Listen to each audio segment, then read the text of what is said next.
sorry. And with the random nut sound, we are live. Woo! Welcome everyone to the G1 Gamedays podcast, your bi-weekly podcast for whatever random shit we want to talk about. I'm your host, Joey Chase, and I've got on the bottom left here, Short Buzz Eric. Nipples!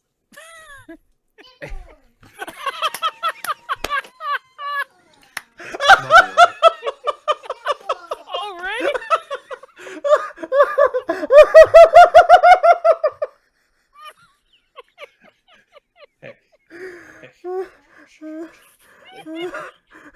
I have to breathe. God bless you, Mini Buzz. Thank you. God bless you. Thank you, Mini Buzz. Oh yes, it's very funny. Thank you, Mini Buzz. Hey, Jimbo Sucks, how are you?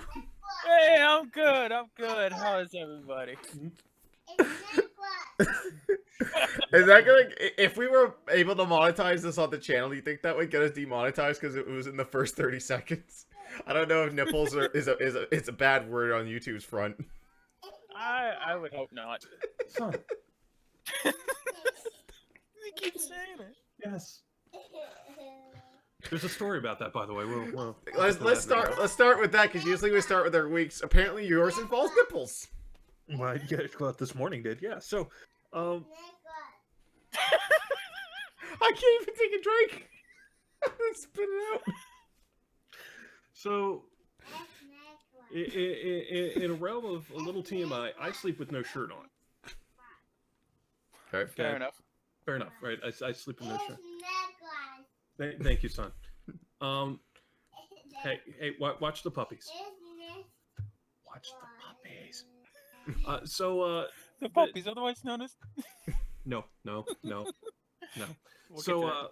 Right, yeah, we'll get to that part later. Oh my god. Sorry, I just hit my soundboard. That just scared the shit out of me. So he comes in, Mrs. Bus is getting ready for work. She's in the bathroom. And he comes over and he starts flicking my nipples. Now, I have a problem with this because A, I'm asleep. Ish. Yes, son. Okay. So yeah, I'm like half asleep, so I'm like, what the hell? And then I'm like, dude, those are mine. Play with your own. So he lifts up his shirt.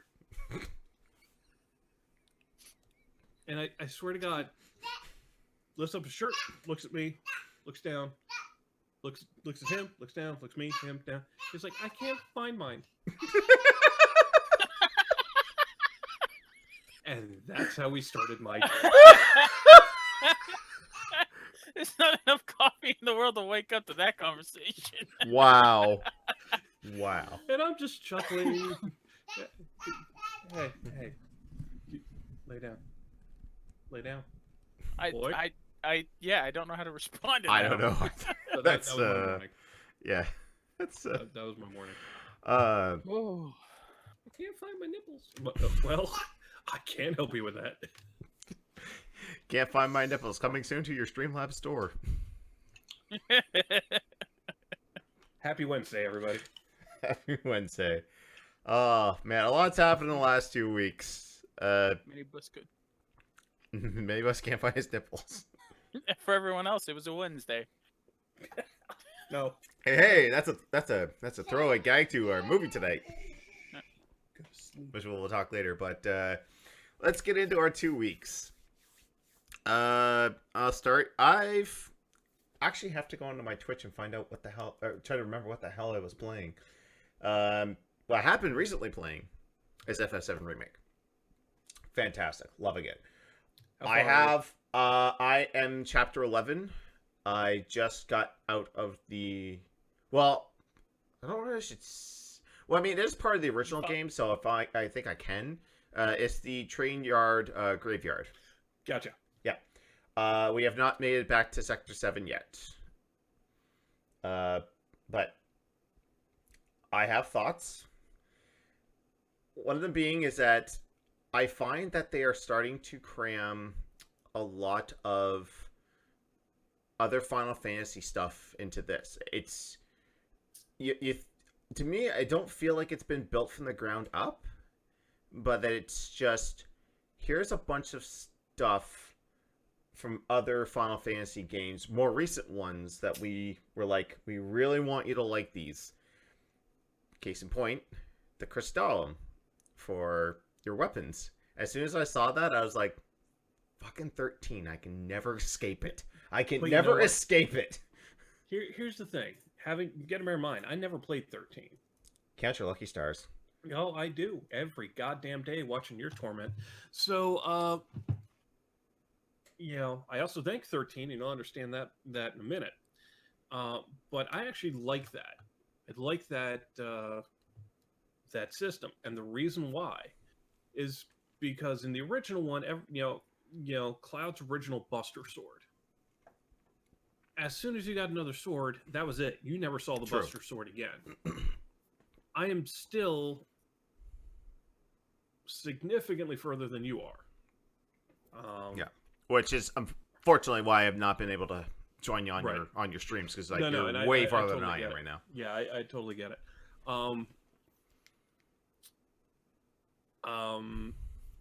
But I'm still using his sword. I'm still using Cloud's iconic Buster Sword. And that to me, and don't get me wrong, the other swords have their own. I love how every sword has their own give and take on it. But I'm still using Cloud's Buster Sword because for me it's the most, for the way I play, it's the most balanced. Mm-hmm. So I like that system. I like the fact that they've kept and I think I was using up until a recent upgrade using Barrett's original Gatling gun. So, I mean, so yeah, that's my take on it. I like it. Yeah. I can also see a little bit of lightning returns in it as far as when you're doing side quests and talking to NPCs, the way that the camera cuts in those ready-made I get this feeling of lightning returns. That's the way that the camera system worked out on that, and I was just like, other than that though, those are tiny nitpicks.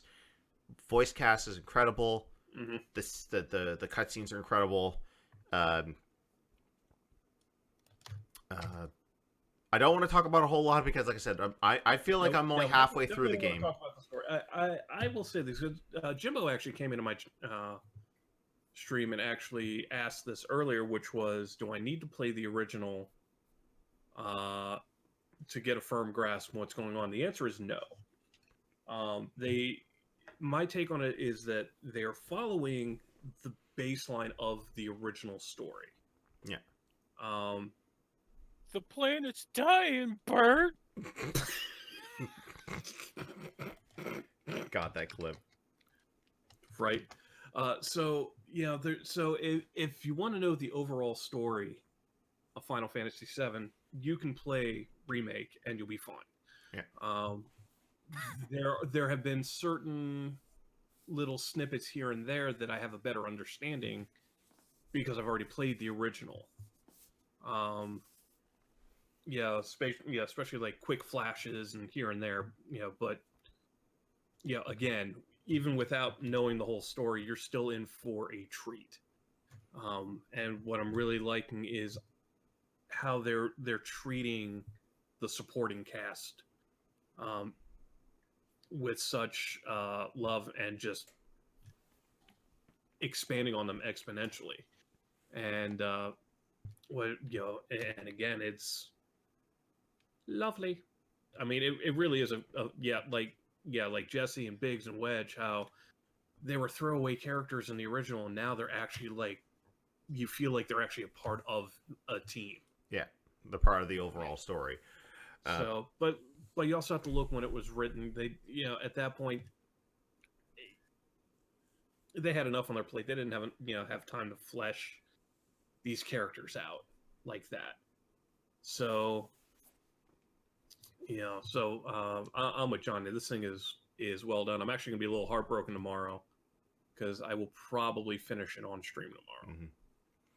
And I've been trying my best to avoid other people's streams that are farther ahead than me. I was watching Game Attack finally got around to doing theirs. They were going to start it on Friday, but emergencies happened and they were doing it today. And just watching Gray and Bull and going through that. And now the funny thing is that we were talking about it in the chat was, unlike them, I never grew up with Final Fantasy VII because we were a Nintendo household. Like, we passed on PlayStation initially and got the Nintendo 64. And by the time we got a PlayStation, I was into, like I've always said this, my top three nostalgia-wise for PlayStation will always be Castlevania Symphony of the Night, Metal Gear Solid, and Final Fantasy VIII. Now, I know people have a lot of hate, mostly hate for 8, but I prefer that because, like, I tried to go back to 7 several times. It's like, to me, like, 8 blew it out of the water as far as like a visual presentation. To me, I look at that and I'm like, ugh. Well, because at the time 7 set the bar.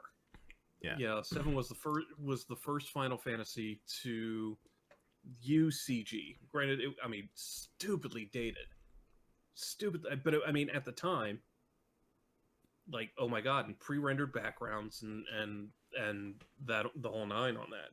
So. So 8 was that next step. It was 7 was like, all right, let's see what we can do. 8 was like, okay, let's expand on it. So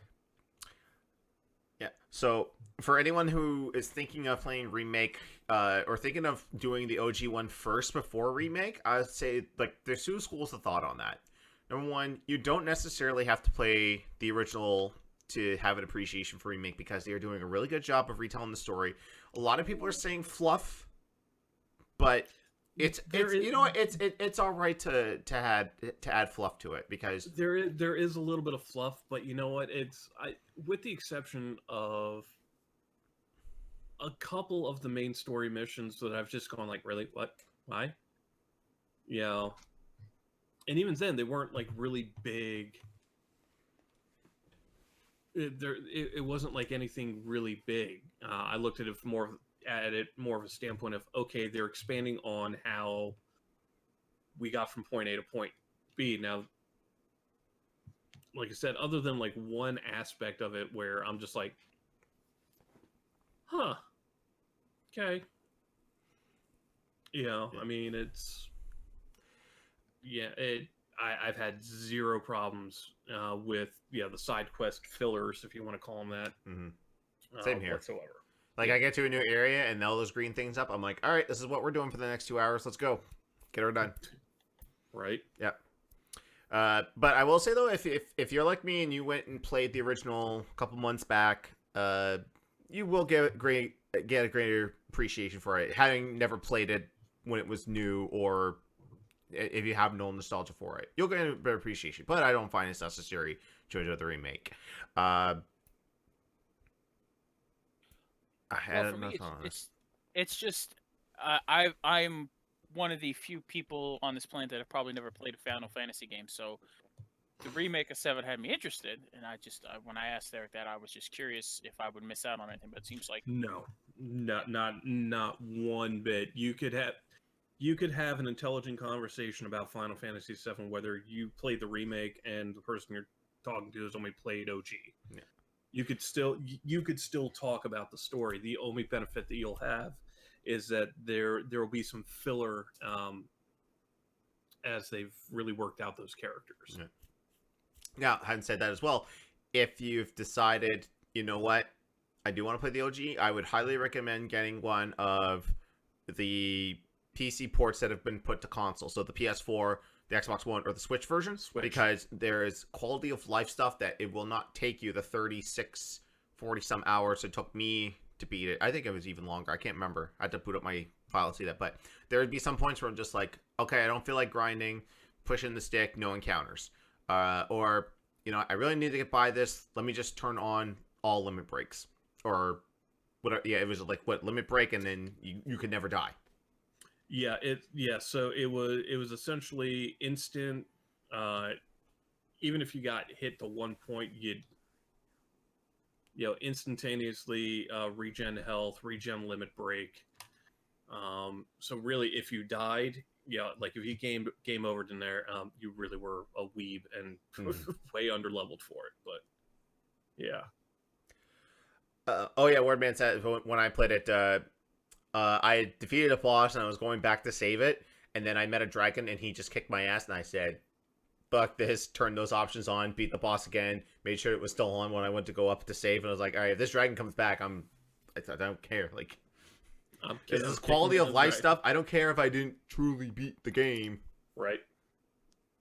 You So, can rob like, the experience. No, I'm like, fine. I'm robbing myself of the experience in your eyes, in your opinion. In my opinion, I need to get on with my life. But other than FF7 Remake, last couple of nights there, I finished up Metal Gear Solid 2. Again, I hadn't played that in years. And I completely forgot how big of a jump at the finale was when Arsenal Gear crashes into Manhattan. Like, they were ready to go gold on September 12th, 2001. Then September 11th happened and said, shit, we need to do some last minute edits of this game. Because there's a part in MGS2 right at the end when Arsenal Gear crashes through Manhattan. They had a whole cutscene and a whole sequence of Arsenal Gear crashing through everything and then stopping at the whatever the building they fight on. I'm not American, I don't know. And it's such a jarring like if they had that, if 9/11 never happened, I'm wondering what that cutscene actually looked like. I've seen the in-game model because I had this PS2 game called The Document of Metal Gear Solid 2, which is kind of a DVD bonus. There's a couple of VR missions, and then you could do the Solid Snake Tony Hawk level. Right. There's a part of a different game. But like I saw the model, and it's like this highly detailed, like zoomed out model of Arsenal Gear just like jammed in the middle of Manhattan. It looked pretty cool, but 9/11 happened. That was still a joy to play. Like it's so silly and nonsensical, and I can't wait till I go back to Metal Gear Solid 4 where they try to make all this make sense and all interconnected.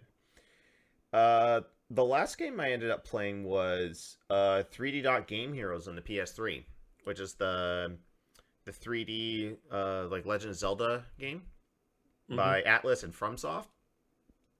Holy crap, there's a ton of different video game references in that. Like, we had just finished watching Dragon Quest Your Story 2 weeks ago, and then all of a sudden, like, they have two characters who are acting like that couple from the game and the movie. I was just like, holy shit, like, had I not watched that movie, I probably wouldn't have gotten that reference. There's, like, reference to other Dragon Quest games. There's references to freaking Bionic Commando. There's, like, a guard outside the castle. He's like, hey, we found Superb Joe. He's in Area 7. Go rescue him. I'm like, he's like, oops, sorry, wrong game.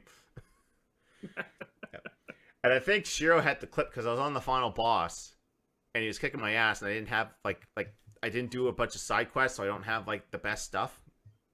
But I had something enough to get me there. And just whacking away, and it's just like, all right, guys, looks like I'm not going to finish this. And then I take one more swipe and kill him. I'm like, okay, I guess we're done.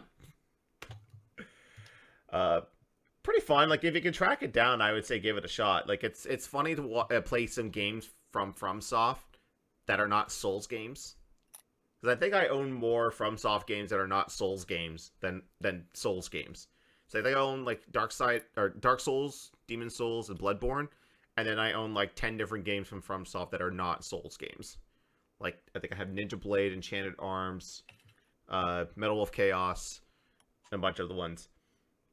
Also, I did a random Game Boy night one night because I was like, I don't want to start anything up before I do FF7, and I just started like plowing through a bunch of rando Game Boy games. Popped in Mario Land, beat that. Hadn't beaten that in years. And then I put in Batman, and I was so close to beating Batman.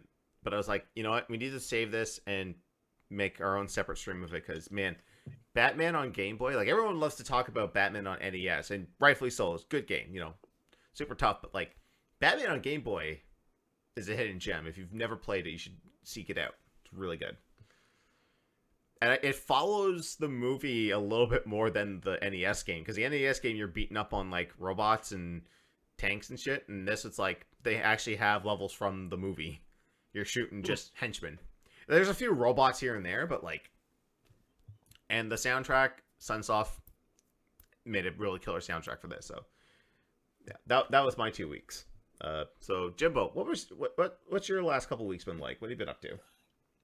Well, by comparison, pretty boring. I've been trying to join in on most game days, playing a lot of multiplayer games, just to hell even booted up Elite Dangerous and help Eric mine some low what was it? Low temperature diamonds. Low temperature diamonds. That's it. It's been more multiplayer games over the last couple of weeks for me, just because single player games are fun, but I still will always enjoy, especially in today's world. Just enjoy playing games with people, even if you get frustrated at the game. Mm-hmm. You know, Let's play some hockey. I mean, I won't say no, but you know, I wouldn't say no either, because it's been a hot minute since we've played NHL 19. Are the servers even up still? probably. I haven't seen anything about them closing them down. Yeah, because EA is like 2K. They like to shut it down every year. Yeah. Which, by the way, at the end of May, buy the 2K19 servers, and the consensus I've gotten from G1s is that even if the game is $2, they will not buy it out of spite. Oh no, I think it was what, $20 last WrestleMania weekend. I Yep. didn't even think. Actually, I think it's still on sale what's that, until 2K20? tomorrow. Yeah. Yeah, no, the only way I'm going to get another copy is if Robe does something silly, and I love you for this, Robe, but seriously, it was silly last year if Robe gifts it to me. Yeah. I would hope not, because that would be a waste of Robe's money. That would be a very much big waste of Robe's money. And I know right now it is $20 if there's a humble bundle right now, a 2K one, where there's a lot of nice titles in there, and it's included in the top tier if you pay $20. But then again, if you pay $20, you're getting like Borderlands, like 1, 2, and pre-sequel, I think, on PC, and yeah. Even if it Wordman saying even if it's games with gold, I wouldn't get it. Dude, free game's free game. I'll get it if it's free. Robe, I wouldn't do that to someone even if I hated them. So Eric, expect your copy in the mail. No, you know what? I'm expecting a bloop bloop. You have a new message from Xbox. No. It's been also a lot of Slay the Spire, which is a deck building game that I've played a few times on stream, because I could play that and get lost in it for 3 to 4 hours at a time, not even thinking. And I've been helping friends level up in Grand Theft Auto 5 on the PlayStation 4 as well. Some of my local buddies here in Pittsburgh picked up copies when it was on sale, or in the last 3 months, any of the 500 times it's been on sale. Nice. So I've been helping them level up and establish themselves in the criminal world, because we gave up on FIFA, because FIFA is a hot trash fire. FIFA 20, that is. So well, trosh if you're posh. Yeah, it's a mosh pot. It's bad. It's much like 2K20, and it's just a shit show. So they were looking for another game to play, and I said, hey, there's this GTA game that is pretty open world, and you can do a ton of stuff in that we could load up pretty quickly and fool around in. Nice. I even brought some of Eric's races along, and oh dear. Oh man. Why would you? Why did you torture your friends with that? Right. Well, because I wanted to get them ready for what they were about to experience, so why not get all of the punishment out of the way first? Fair play. So then that way, when they go into public lobbies, if they ever go into public lobbies, it's not that much of a problem. It's like, oh yeah, I'm used to this. I'm used to getting hit in the face with flying purple objects of education. All right. Well, Eric, other than powering through Final Fantasy VII Remake, what else have you been up to?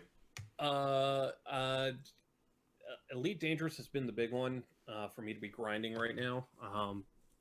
They have, they have a major update coming in June with a beta test for consoles in May, which is an oddity in and of itself, because not many Xbox games have gotten once a game is released, that's it. They don't get a beta test for new updates. So this is like the first, a first for Microsoft and a first for Elite Dangerous. But they're releasing ginormous carriers called fleet carriers for players to own. So I've been grinding out mining to purchase said fleet carriers. Yeah, as you said, been powering through Final Fantasy. I mean, it's what I came out Friday. The only reason why I haven't finished it already is because I've been trying to play it only when I stream, because I want to stream the whole thing.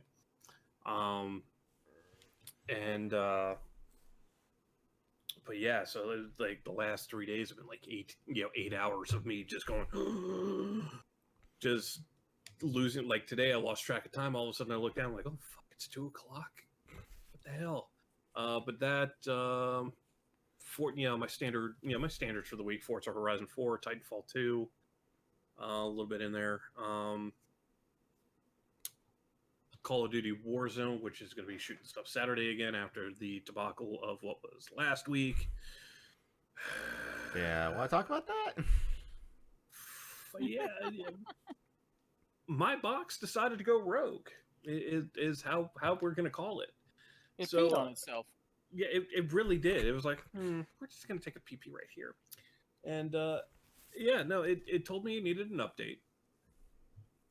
But in typical Xbox fashion, it wasn't loading the update. So it did a reset on the box loads up, update starts happening. Cool, no problem. Sitting there, it's a small update, wasn't gonna take it, took about 5-10 minutes to download. But then I look at it, I go to start the game, and it's like the game is not ready yet.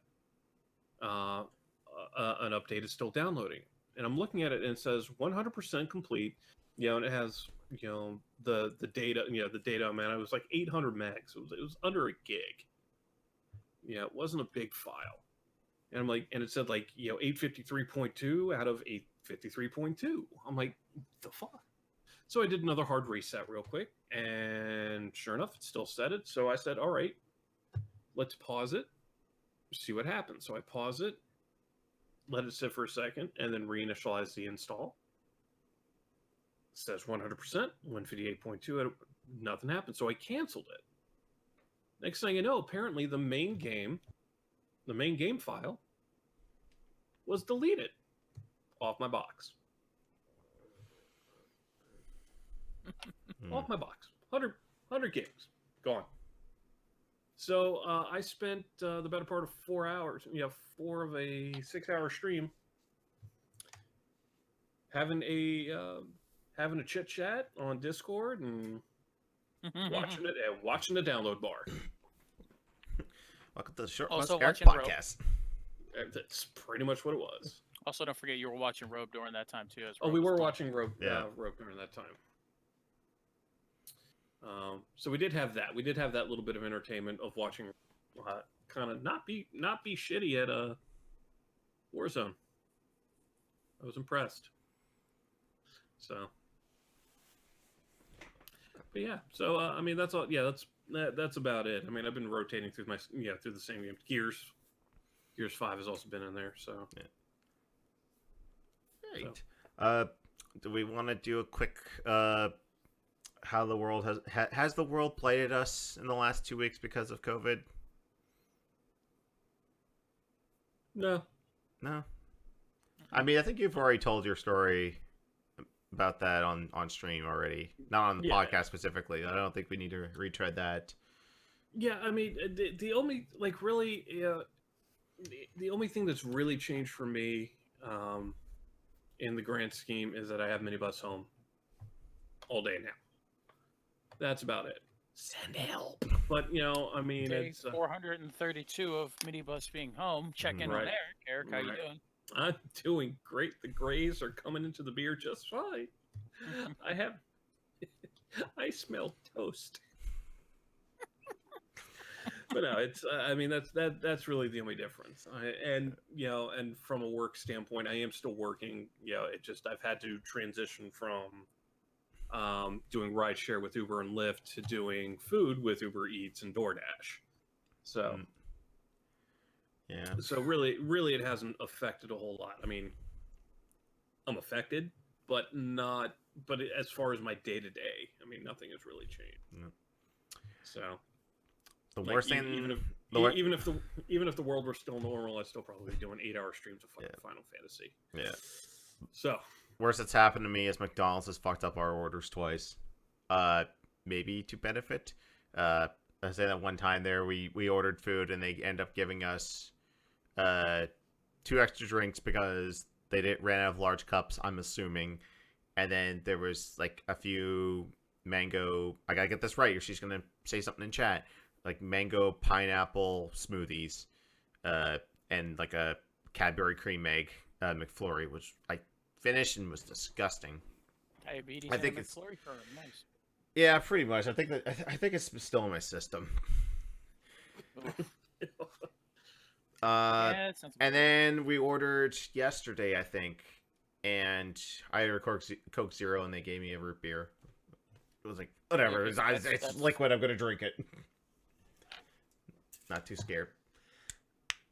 Other than that, like per my doctor's my diabetic specialist's recommendation, just trying to get outside and get active. So I've been doing like a walk around. Like I actually did one longer walk today. I walked around my block.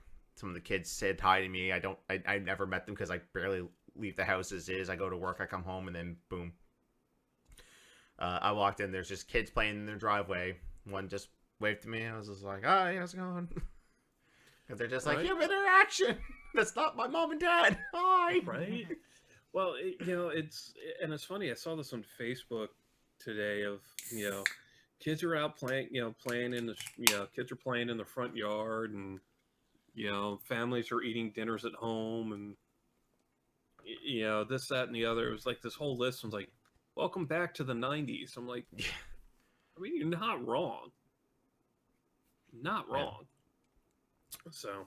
And I forgot to tweet this out because I walked around our mall, around the outside, and I still see old people walking around. And some of them with those goddamn bags with the wheels on the end of them. I said, even during a pandemic, you can't keep these people away.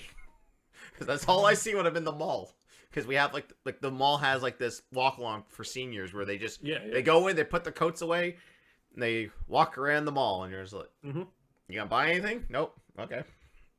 Oh yeah, no, I used to do mall security at when I was still living in Virginia, and mall walkers every morning. Hey Eric, how's it going? Not too bad. How you doing today, Jerry? Yeah, doing good. How's the wife and kid? Not too bad. Getting a cup of coffee in a little bit? Yep. Cool, see you there. Yeah, every morning. Wayne, how are you? Not so bad. right. good, how are you? Oh, not so bad. Okay. How are you now? Let's just pretend what I said wasn't important. I had some... Yeah, I haven't had like any like bad experiences at stores though. Like everyone's being like people are keeping their distances, staying on those circles and staying 2 feet away. Although I did see a funny photo of someone who had duct tape on their floor, going towards ATM machines, but they were all still lined up to each other, and the squares were like this far away from each other on a vertical stance. It's like, it's a good thing that the virus only transfers horizontally, right?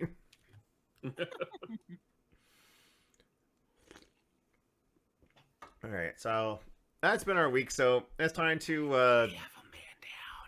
Oh, he's down. Yes.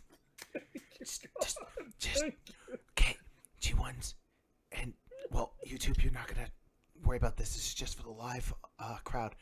Don't say nipples. Don't say nipples.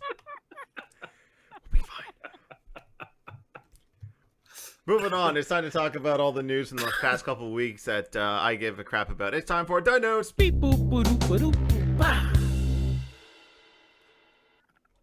All right, first off, in these times of COVID-19,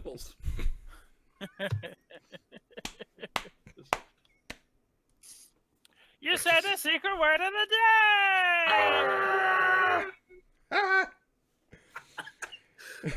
All right, I'm done. Done. So, in these trying times, a lot of people in the sports industry are trying to find ways to entertain the masses. Major League Baseball has started a new league in MLB The Show. So, they've actually picked up a few Major League Baseball players from throughout the league and are getting them to play games online in a 2-week regular season with playoffs starting in 2 weeks.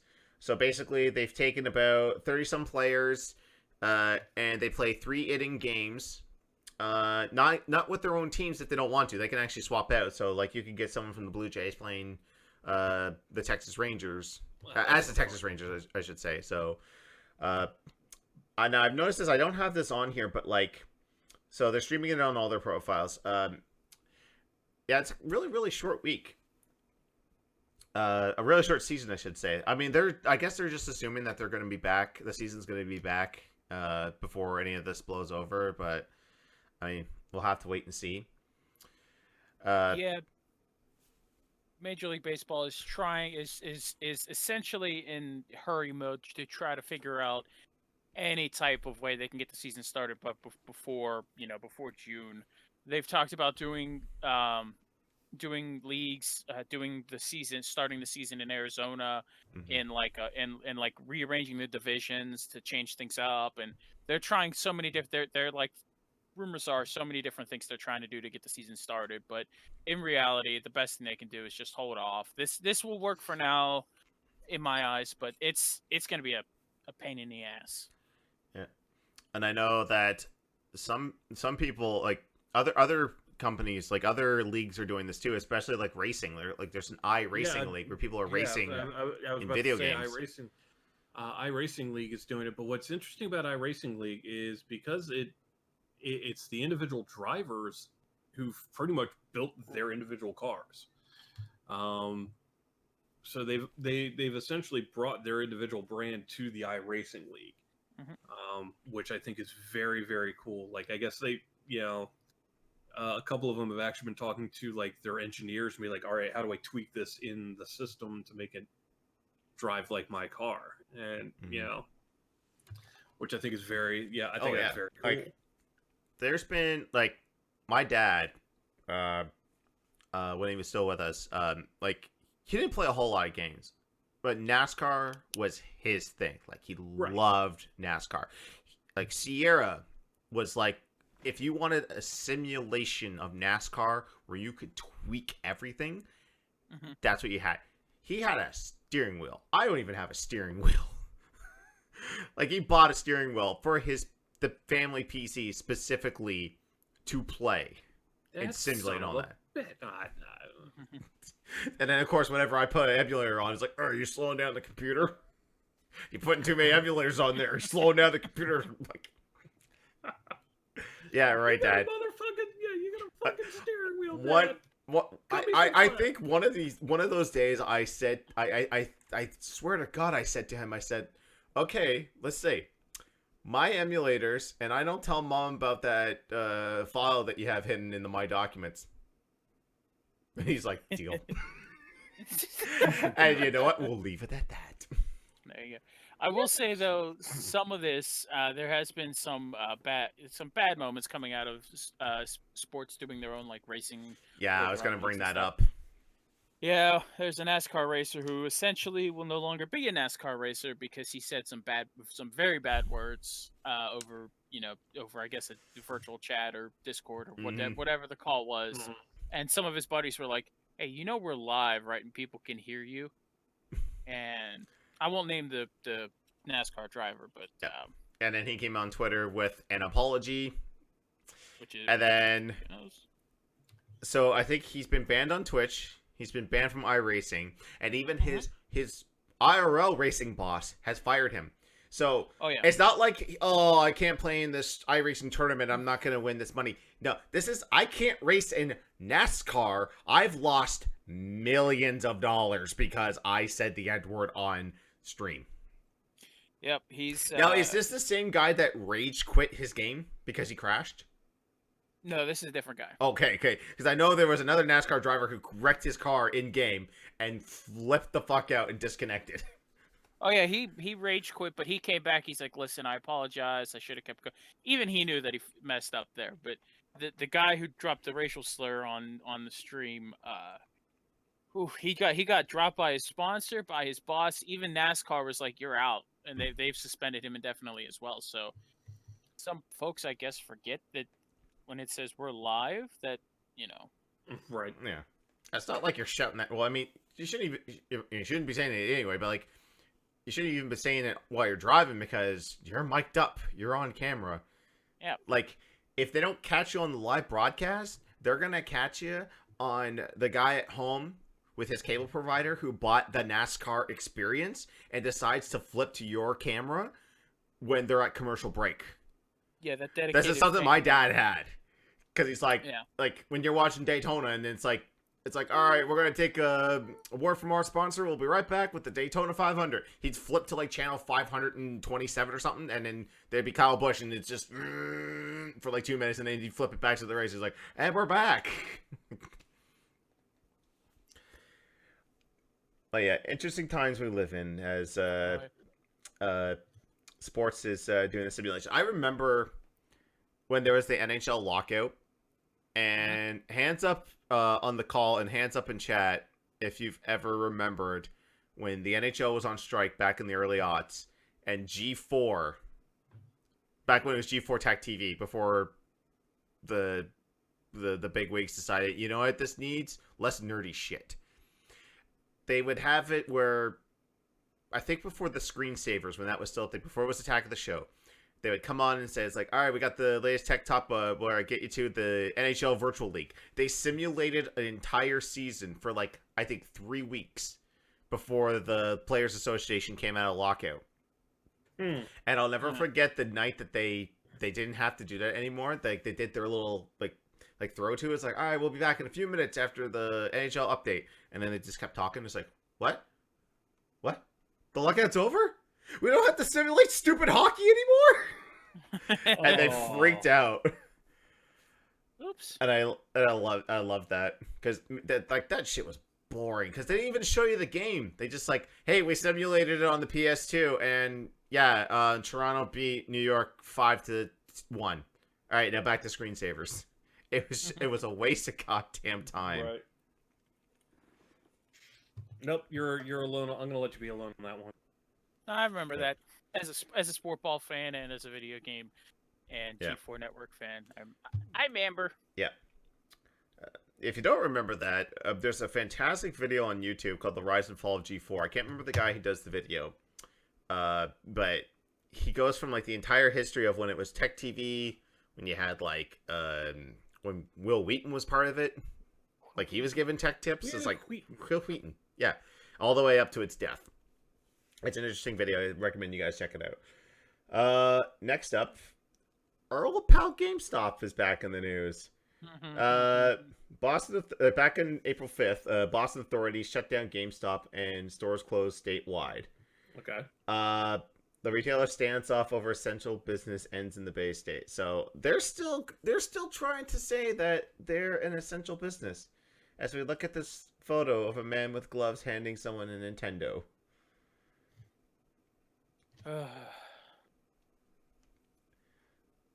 It's disheartening. GameStop. This is a message for GameStop right here. Forget you're dying. You're dead. Let the virus just finish the job. At this point, it's a mercy killing. He's already dead. It really is. I mean, and you know, I normally don't make a joke like that, especially with because my family is at a high risk because my wife is a medical, in the medical field. But still, GameStop, just die. I mean, Reggie cannot save you. Well, that's not anything. Like he's not taking. I don't think he has that much authority. He's just like on the board of directors. I don't remember the finer details about Reggie Fils-Aimé, but it's So he's collecting. So he's collecting a paycheck at that point. Then. Who knows? But yeah, like I thought they would finally be on the news and just take the hint and just be like, okay, we're not going to be an essential service. Like okay, we're not essential. 10 years from now, we're going to have a documentary. GameStop, what happened? What happened? Simple. people started being able to buy games digitally, and then GameStop never Yeah. adapted to that model. So And that small percentage is just like, I need to have everything physically. That will just die out. excuse me, sorry. Wow, Jimbo, can I offer you a drink? No, you know what? I got some Southern Comfort, some water, and other stuff. I'm good, thank you though. Okay, good, Okay. because you know, like I think you and I had the same thing going around there. Because Get Laserdisc. Just like Blockbuster didn't adapt. Mhm. Here's the thing, Weirdman, though, about Blockbuster. I so miss Blockbuster. There are so many games that I wish I didn't have to fork down like $80 for brand new. That I could Mhm. just walk into Blockbuster, give them $10, and be like, all right, I'll be back in 4 days after I marathon this game. I'm done. All right, give it back. I'm good. And if I want to buy it again for nostalgic purposes, I'll buy it used from any other source, and then we'll be good. right, When It's they like went what out of business, I cried. Well, I cried, but like, part Oh, yeah. died. Oh yeah, understandable. It's like when Redbox. It's like when Redbox launched. They were like, "Oh, it's the counter to Netflix. You go to. They have physical locations local to you, and you can rent movie DVDs and you can rent games, but it's only the single player part of the game. So if you want the multiplayer, you got to rent it separately, or you got to get it. You got to actually buy the game. Because I remember there was a Call of Duty that was released, and I remember everyone was excited to play it, and people went to Redbox and were like, "All right, we're gonna rent Redbox. It's only the single player." And people were losing their shit over it. Yeah. Oh, that's the thing. Wordman said, and then games got cheaper. Not if you're in Canada. Like, our dollar is so shit, and we have like this like electronic entertainment taxes or whatever. Basically, a $59.99 game in the States is $79.99 in Canada, and that's not even including sales tax. So, like for me, like when I bought Final Fantasy VII Remake, taxes in cost me $90. So I have to be sparingly as to what I want to buy and play brand new day Right. one. No, That's why absolutely. I thank my stars that I have Game Pass Ultimate. So when a new Microsoft game comes out, I don't have to worry about wasting $90. It's free to me, and with the amount I've plugged into Xbox Live Gold, I'm not paying Microsoft a cent until October 2021. Like I'm Right. all paid up until then, and then I start my $16.99 monthly subscription to Game Pass Ultimate. But yeah, we'll see if God blights GameStop in the future. Next up, the ESA sets dates for reimagined quote E3 in 2021. Huh. So we're looking at June 15th to the 17th of 2021. They had, of course, had to cancel because of COVID. But I'll be honest. Do you really think even if COVID-19 was not a thing, would E3 have survived? No, Eh, I think with the amount of amount of developers and companies doing their own stuff, like Nintendo Directs, PlayStation stuff, Xboxes inside Xbox and stuff like that, it wouldn't surprise me if this had been the last official year of E3. right. Yeah. I mean, yeah. I mean, really, E3 has really become become the platform for third party and indie. And let's be honest, there are some that we care about, and a lot of them we don't. And especially the indie side of things. I know I don't. Every once in a while, we'll see a gem come through and be like, "Oh yeah," but I mean, let's be honest. The state of play. Sony's state of play can be viewed on Twitch. Microsoft Twitch or their Xbox app. Mm-hmm. Nintendo Direct also on Twitch. I mean, Yeah. They have the Just as ability long to stream to any platform. Like when a direct happens, it's on YouTube, it's on Twitch, it's on Twitter, possibly Facebook. I don't know. I don't follow a lot of things on Facebook nowadays, but like multiple yeah, different ways to get people to watch well, your stuff. right. Well, it was like the last time they did an Inside Xbox. It went to Twitch. It went to Mixer. It went to YouTube. It went, it went to all the major streaming platforms. So really, it was what's your preferred viewing method. Mine's Mixer. Yours might be Twitch. But guess what? We're still watching the same damn thing. Right. You And we're all know? going to talk like this during it, and we're going to talk Oh my about god! Oh the my god! GPU. What is this? What is this? What is this? Oh my god! Right? Yeah. So no, you know. It for me too. It was probably going to be the last year, considering that last year, after last year's E3, it came out that all of the personal information for everyone that attended E3 got, but I don't know if it was just Yeah. the reporters or all the people who were exhibiting at the I show. think But it was anyone that had registry with the ESA. So that included Gotcha. publishers, journalists. It was all their personal information. So like phone numbers, personal emails. Thankfully, it's not like addresses because like, open up Stalker City for a lot of journalists.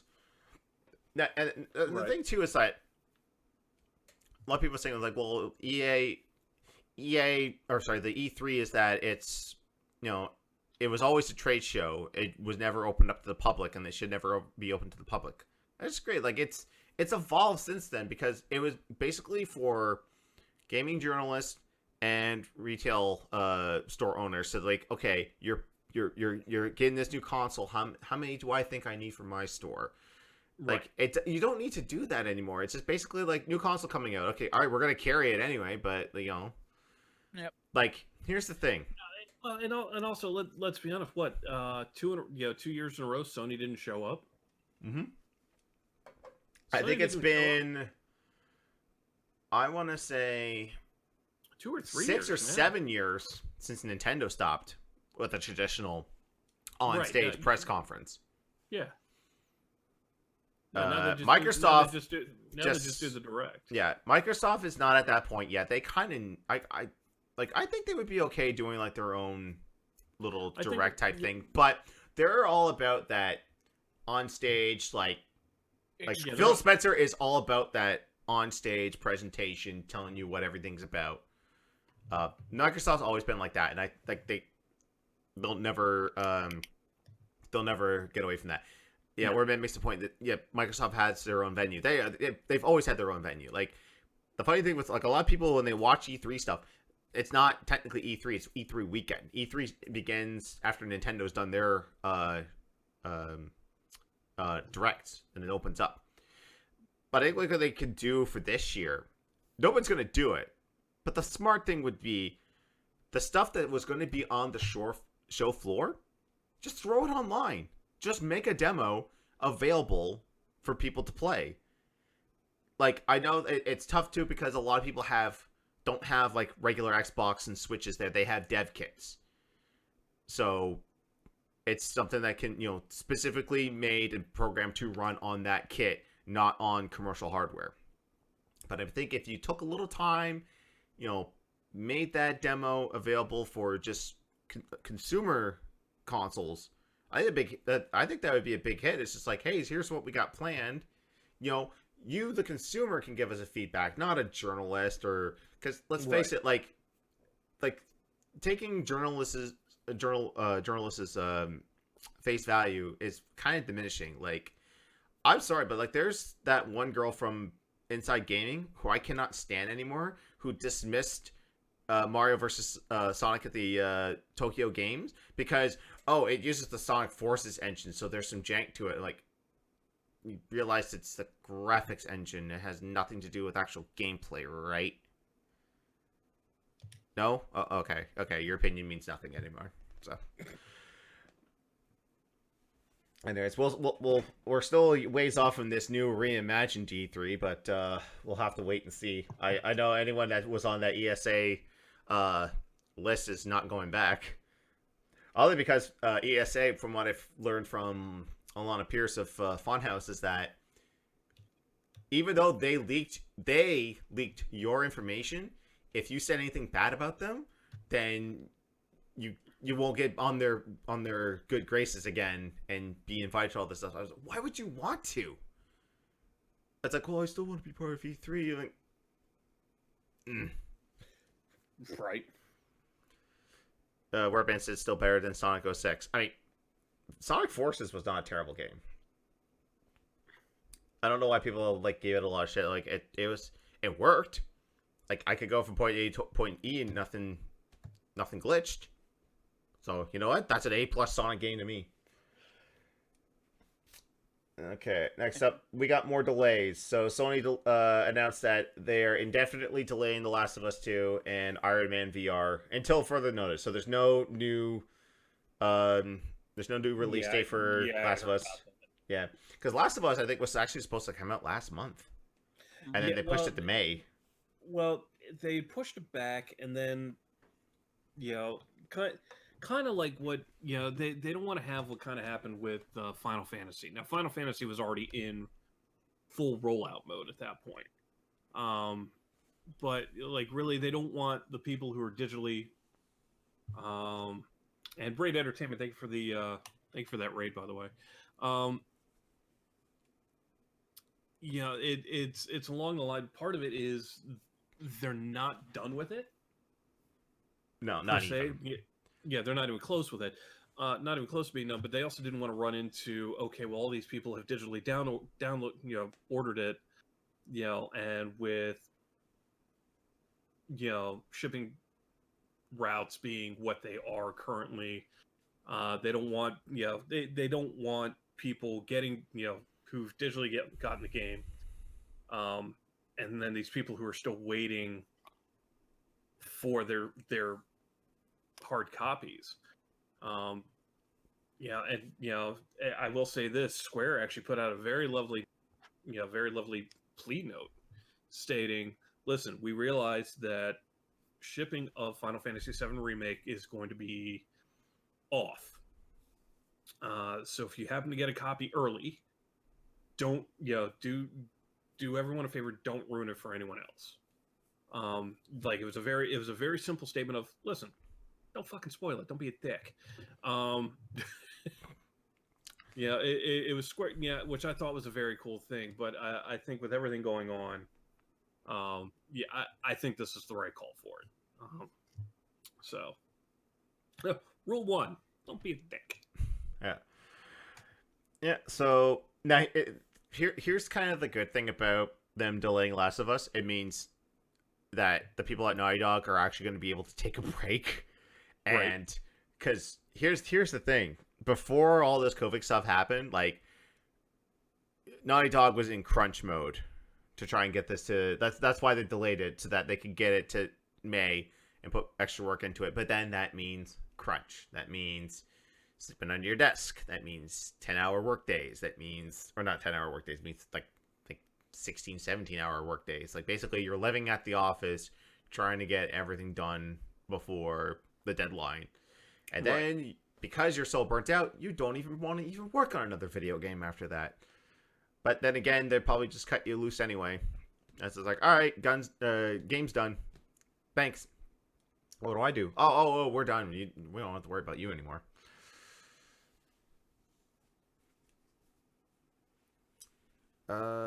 So Raider Entertainment's got some thoughts in chat. Funny because the opposite debacle happened with Doom Eternal. GameStop decided to start selling physical copy a date early, leaving digital pre-orders feeling screwed. As someone who's super hyped for Last of Us Part 2, close put Naughty Dog decision to delay it. Helps with customer delivery as well as crunch, which Naughty Dog is infamous for. Yeah. That was the thing, Raider, that GameStop kind of got in trouble for. It was like, well, not in trouble for, but like there was kind of like, I bought it digitally because I can't leave. My state or province is now in a stay-at-home order, and I can't physically leave the house to go get it because, well, according to one of my local cities here, they were doing that anyway, shutting the blinds on the news crew that came up and only opening the door to give that copy of Animal Crossing to that customer and then leaving. Oh man, we are essential service. Oh, I keep saying essential service because that's the title of it, and we're getting to that soon, but we got another video game related one to go through, which will lead us into the next one anyway. But a former WWE video game writer suggests that WWE 2K21 will not happen. Thank God. And we probably already know why. It's because of the debacle and other dumpster fire. And if you're a sub to the chat here at Twitch, get those dumpster fires in the chat right now. 2K20 was such a dumpster fire, and that it's never going to get fully patched. So like, there's still game crashing bugs in it. That 2K is not even bothering making 2K21 at this point. Oh, it was. You can't hear it right now, but I'm in my shock state that they're not going to make 2K21. What? Hold on. See this? This is shocked. Give me that gif of Patrick Stewart. Mild shock. Right? I mean, My grandmother heard hold on, this wait, the same way. and awe. Yeah, no, not surprised. Yeah. My grandmother heard this news and went, You know, and this is kind of my take on, if it wasn't pressure from the companies that own the licenses to push these companies to make an annual game, they really should take time to just make, to help bring off the other one. Because from what my experience with 2K is that ever since 2K took over in 2014 or 2013, each game has been getting progressively worse and worse and worse. But the thing is, like, the only thing that gets bigger and grander is the roster, because they just don't know when to cut stuff. Like, there's like 120 wrestlers, I think, in some of these games, and it's like, I'm not going to use half of these guys. You remember when I did that game day with Robe with 2K11? Or not 2K11. 2011 SmackDown versus Raw. And my disdain every time I got Tramp Stamp Hoyt. I was like, God damn it. Like, why are you even here? Yeah. That was evident with your streams of the Rumble. Oh, yeah. Like, they just kept getting worse and worse. So, yeah, like, I can, like, now this is just a rumor, though. Like, they could, like, but around WrestleMania time is when they start talking about the new game, because at least you have to mention it's just like, hey, you need to, we're going to tell you that it's coming. Here's the cover poster. Here's the cover artist. Thankfully, 2K does not have the Madden curse, where you put someone on the cover and then they go down with injury. And then they die. Oh, sorry. I don't think anyone on the Madden covers died. But like, I think this is the developers. If it was up for the developer, I think they would prefer to, like, if they don't have a new game coming out the next year, at least update the roster. Yeah. I mean, with additions, not subtractions, because, you know, if a guy gets released, then you shouldn't be able to take him out of the game. Because I like going back to the old games, because it's a little bit of a time capsule. I know I just shat on Tramp Stamp Hoyt, but I was just like, I remember that era. It was like, who else was in here? It's like, oh yeah, Cody Rhodes. Was he part of Legacy at this point? Was he dashing, or did he had the face mask? Did he had the bags? Did he had the mustache? Like, it's kind of fun to go back to old wrestling games like that. Now, this will be interesting to see, though, because, like I said, like, it's not really up to the developer, it's the licensee. So, like, it's the NFL, it's MLB that are pushing, like, you need to have a new game every year. And a lot of fans are just like, why? Like, if you don't change them all that much, what's the point? Now, I think we'll agree from 18 to 19 was probably, you know, because they changed, they changed engines, and B, they didn't develop for last gen. So really, you know, of the yes, of the three that I have played since Gamedays, yeah, so what was that, 17, 18, and 19. I mean, 19 saw, I mean, the net coding is still garbage. 2K hates women. That clip. It's like, we tried so hard to get a match with women on there, and then we did one with men, and it's like, oh, it's working. Okay, 2K hates women confirmed. So, I mean, but yeah. As someone who frequent the sports the sports ball games side of things. Um, the last Madden I got was I think Madden '09, which I think if I remember correctly had Brett Favre on the cover. Brad Favre. Yeah, Brett Favre. Favre. Favre. It's always been Madden. Any of the EA Sports games have always been the same, especially Madden since it got the exclusive rights up until the announcement this year that they're going to develop another. There's going to be another company doing a football game. Yeah. I think 2K actually. Yeah. But hey! Before the buyout, NFL 2K5 was probably. It was way better than Madden. Oh yeah, way better. 100%. And then NFL and EA were like, "Oh gee, we have real competition. Paying a shitload of money for exclusivity. How long? Yep. Infinity." So most Madden, I think every Madden, legitimately, you could put out like do a one time a year like $20 fee, put out a roster update, maybe tweak graphics just a smidge, and then like you'd be fine. You would, but because they want a new game every year, so they can get the full $65 American, $80 Canadian, or whatever it is, out of everybody. That's why. Mm-hmm. Like the MLB The Show series has changed bits and bits over the years, so there's at least been some differentiations in gameplay, some of the modes. They've taken some, added some. I can at least justify if I wanted to buying an MLB The Show game every year. I don't, but I could justify it. NHL, the only reason I have NHL 19 is because it was Xbox. Right. Yeah. I mean, but same here. I respect companies that want to try to do the yearly dev cycle, but at the same time, there have been some companies that have taken a year off to be like, all right, we're going to stop doing the yearly dev cycle this year. We're going to get to a new game, and we're going to get it to you in a couple years instead of next year. And it drastically improves compared to the previous game that was released the year prior.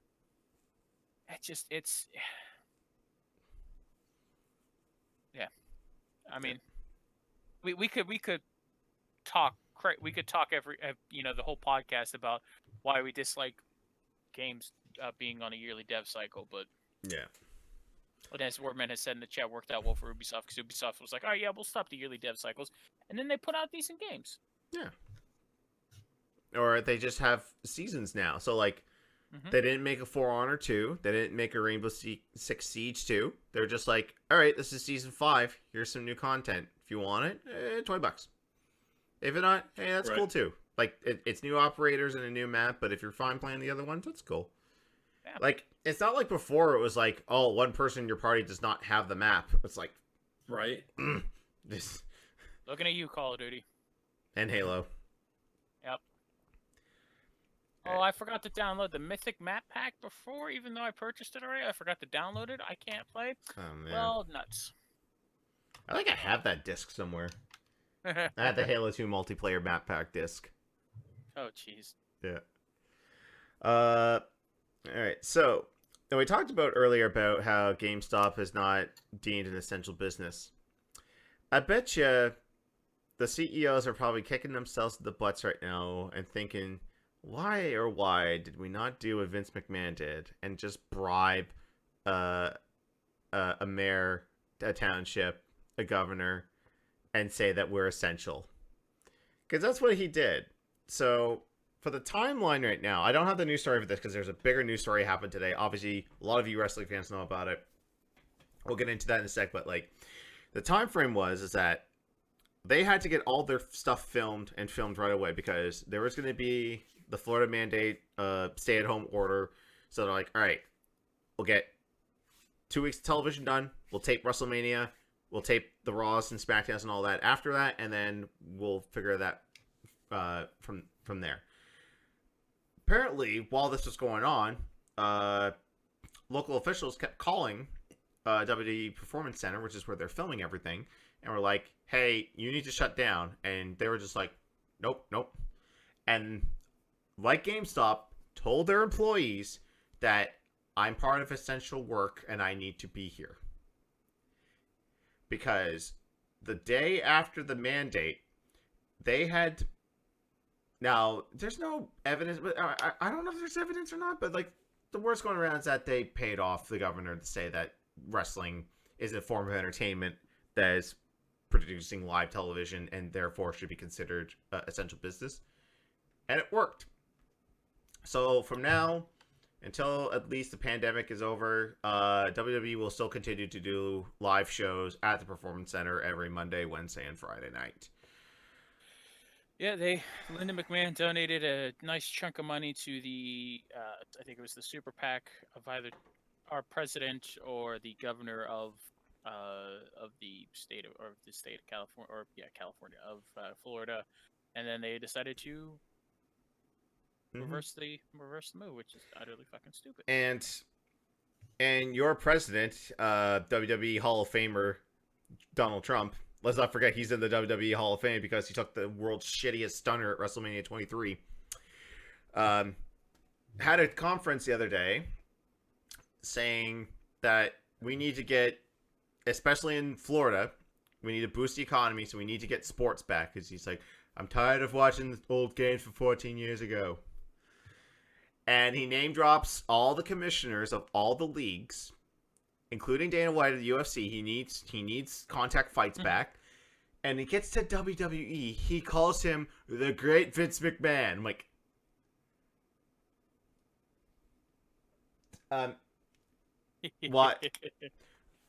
why do the other commissioners of legitimate sports just get a single name drop, but a man who gives you sports entertainment, pre-scripted sports, gets the great Vince McMahon? Is it because you're in the Hall of Fame?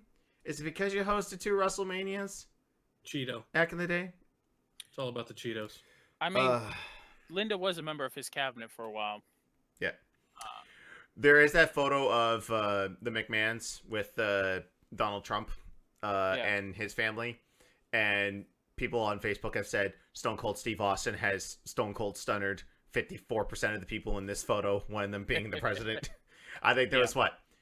Triple H, Shane, Stephanie, Vince, Linda, and Donald Trump. Yeah, and the kids. And the kids, yeah. He hasn't gotten to the kids yet. Oh, can you imagine a 60-year-old Vince, Stone Cold Steve Austin coming back to Monday Night Raw, and then there's Triple H's daughter. She's just like, I got a message for your old man right from the bottom of my heart. Boom. Wham! Stunner! And Shane's Time wife. in my heartbeat. He never stunned Shane's wife. No, she was in the photo. Oh.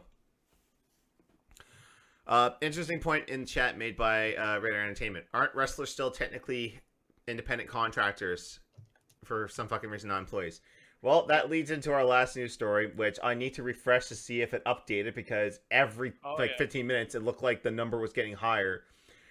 WWE cuts 24 wrestlers and on-air talent.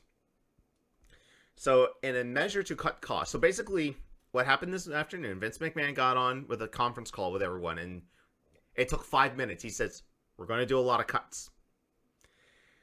So they let go 24 employees, 24 wrestlers, and several backstage hands, like producers, have been on what's called, I can't never pronounce the name of this right. Furlough, yeah. So I'm gonna go down the list here. So wait a minute. The guy, I want to back up here. I want you to point out that the guy who can't fucking speak English to save his life just told you how to say a word. I've never heard this word before until today. It's okay. It's okay. Yeah. No, it's that's definitely an American thing. But we also have to back up a little bit and remind folks that Vince McMahon took money out from sold stock in WWE to create the new XFL, and it was working for the 4 weeks they played. And then this happened, COVID-19 happened and shut every live event down.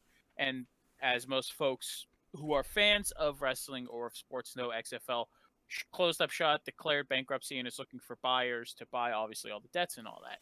So that probably also added to why they were doing this. But Mm. it's Right, but let me ask you something. We'll come if I may take a quick side trip here. Mhm. sure. If in the grand scope, COVID-19 never happened, do you think the XFL would have succeeded this year?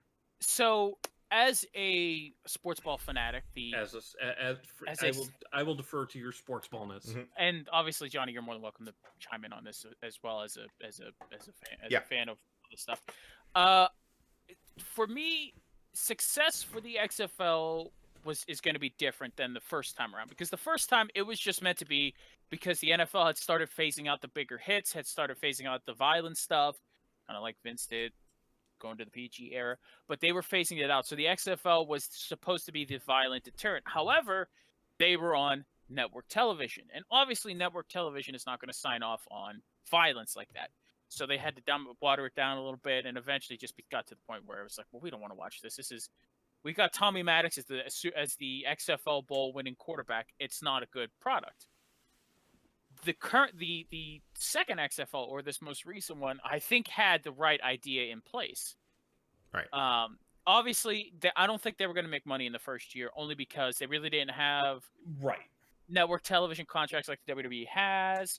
It was going to be, I'm not even going to say developmental league. It was going to be a small thing that would hold people over until July, essentially, for when, or even till April, when the NFL draft starts, and then it really kicks the new league year kicks in as of like right now, or kicked in back in March. But interest gets up. So, okay, it's draft time. Who's my team going to draft? It was a nice alternative in that there were little things, and this is what I respect about the original XFL as well, is there were little things that this league did different from the NFL that I'm sure the NFL will integrate either next season or in coming seasons. Like the original XFL had the camera behind the play, the aerial camera. the flyover. Exactly. The way the XFL did replay was amazing. The way the XFL did kickoffs and punts, stuff like that. Well, not punts, but just kickoffs in general, where each team starts on this. Each team starts. I think it was on the opposing 35, and they can't. And then they have to wait for the receiver to catch the ball, and then everybody can move. And that is where, but if the kick doesn't reach a certain line, if like the kick doesn't reach like the 35-yard or the 30-yard line or something like that, then then they bring it out to the 45. I could see the NFL going that way with kickoffs. Like they did little things right. The problem was that they were going to never reach the mass. Obviously, they were never going to reach the mass audience that the NFL has. They were going to probably struggle for a couple years, but I think eventually they would get to where it was a nice, not so much a nice alternative, but just for the hardcore football fans, like I still need football in my life after the Super Bowl, even if my team lost in overtime in the Super Bowl. Right. I still need that football holdover. So let's watch the XFL. It obviously they weren't going to have the greatest players either, and I'm rambling here because you got me talking sports ball. Obviously the XFL wasn't going to have the best players, but there were some bright spots and some players they could bank on. Be like, okay, these guys are going to be our quote franchise players. Landry Jones was listed as the franchise player for the Dallas Renegades, I think it was, and he was a terrible quarterback. I saw him play here in Pittsburgh, and he was not good at the pro level. So, but they had potential. There were some players who obviously have been signed. There have been players that have been signed to NFL contracts at this point. I think my Pittsburgh Steelers have signed like I think 5 former XFL players. So again, it was going to be that you couldn't have the big expectation like, oh, I'm excited to see high scoring games, which you would, but it was never going to be the big product that I think Vince envisioned it for. Okay. Right. And in all honesty, I've heard this, I've seen this written somewhere. No spring football is going to succeed without it being backed by the actual NFL. NFL Europe had its success for a few years because it was a nice alternative, because it was essentially a developmental league for the NFL. Again, it's you're not going to have spring football without it being something with the NFL involved. Only because if they're not promoting it, the hardcore NFL fan, the NFL diehards gonna be like, oh, I don't want to watch this. This isn't America's football. This is some other bullshit. Yeah, I think the stories going around is that Vince had enough stock taken out of WWE so that he could take a financial loss for at least 3 years. So if it didn't pick up like a lot of sponsorships and network television and stuff like that, that he could say, okay, I'm not going to lose a whole lot of money on this. Like 3-year deal, we can close it off. That's fine. But I mean, then this happened, and I think he just decided to cut his losses. Yeah, well, I mean, And that's affecting everything, including Oh, yeah, WWE. yeah. Because here's the funny thing too is that he did that live stream on Facebook, completely quote unquote, completely separate from WWE. Even though they used their green screen in Stanford to film the damn thing and have the AR graphics and all that. That's beside the point. But he was saying like, this is completely separate from WWE. This is not like 2001 where I had my wrestlers as announcers, and I had, my sports entertainment Kevin Dunn produced segments in between halftime shows. Because there was that one where it's like, oh, we're going to put the cameras inside the XFL cheerleaders locker room. And like he hip tosses a cameraman. He's like, get me some ratings. Hip tosses and blacks out and there's a dream sequence. That's what people in the initial XFL shat on. It's just like, I don't want sports entertainment in my football, and I don't want football in my sports entertainment. No one could have a happy medium between the two. And this one was like what the games I saw, and the action I saw, it was just like, okay, nothing else.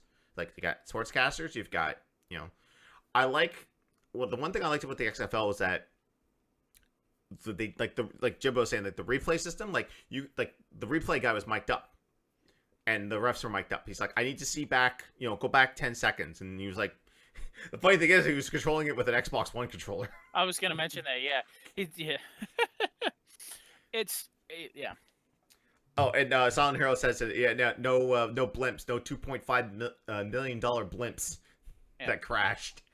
Also, in the original one, in the original XFL, like, he had a blimp and he was going to fly it over the stadium for the Super Bowl, but it ended up crashing. Like $2.5 million down the drain. Yeah. Also, so there was another small league that was done in, I think it was 2019, the AAF, American Alliance of Football or something like that. And they had no money, no real vision of what they were doing. They were just basic football at its, just basic football. I also, and I forgot to mention this in my little rant earlier, but the XFL also did something right with extra point tries, where you do a 1-point try from the 2-yard line, a 2-point try, I think, from the 10-yard line, and a 3-point try from like the 15-yard line, where you got to convert. Sorry, Darren, just keep going with that. I gotta take care of something real quick. Just keep going on that, right? Okay, so again, that's what one of the few things that the XFL did right. But when Johnny mentioned about the original Vince McMahon announcement that we're bringing back the XFL. He did it right. He said this is not going to be involved. This is going to be a whole separate thing. The announcement was made that he sold stock to get money to have investors. They didn't, and then it took them, I think, if I remember correctly, I think 1.5 years or 2 years before they actually played their first games. Like, they took time. They did it right this time, where they researched. They brought the right people in to back it, from a football standpoint, from a rules standpoint. And it's one of those things where the XFL did it right this time, but just nature was like, you know what, Vince, we don't want you to have this. So, where COVID-19 happened, and then we're here. Yeah. I mean, it's unfortunate. All right. So, in turn, like I said, now this list here is just of on-air performers, backstage producers. That's not including anyone in corporate. I think there's some corporate people that have been let go, but they don't really announce those because general public, who do I care that Ted from accounting got fired? I mean, I do. I'm a so behind the scenes guy. So here are the superstars that have been who have been released. So Kurt Angle has been released. Everyone was surprised. It's like, wait, Kurt Angle still works? Yeah, he was a backstage producer. So to the public, though, he's been retired since Mania, 2 years or previous year, 2019. So it's not like this next one hurts, though. Rusev was released. Funny enough, Rusev released, not Lana. And the only reason I think Lana's not released is because she's currently in a story with Bobby Lashley.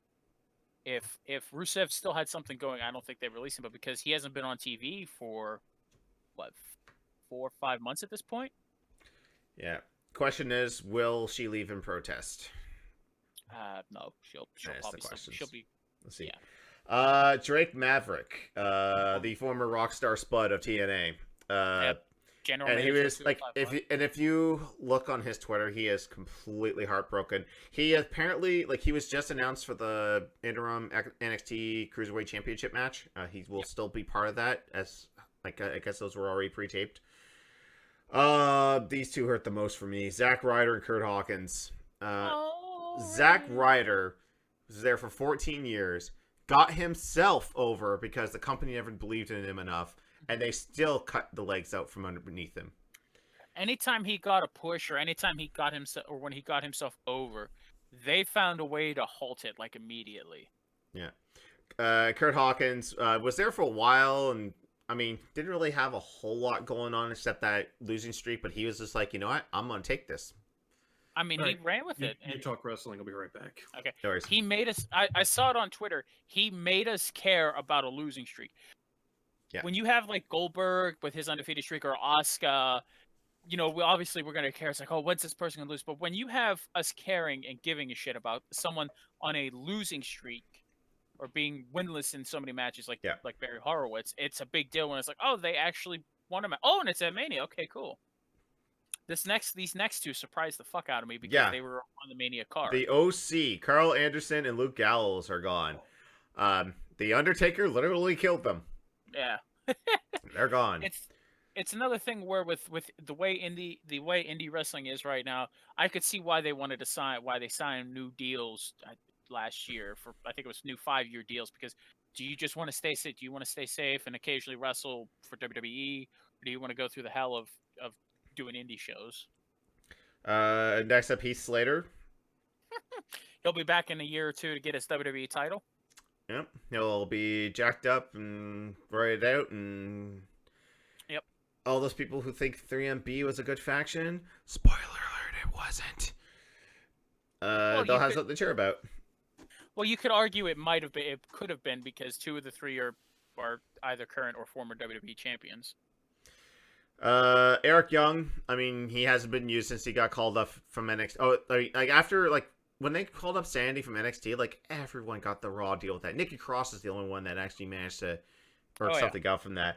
It sucks because, like, Eric Young is just such a good dude.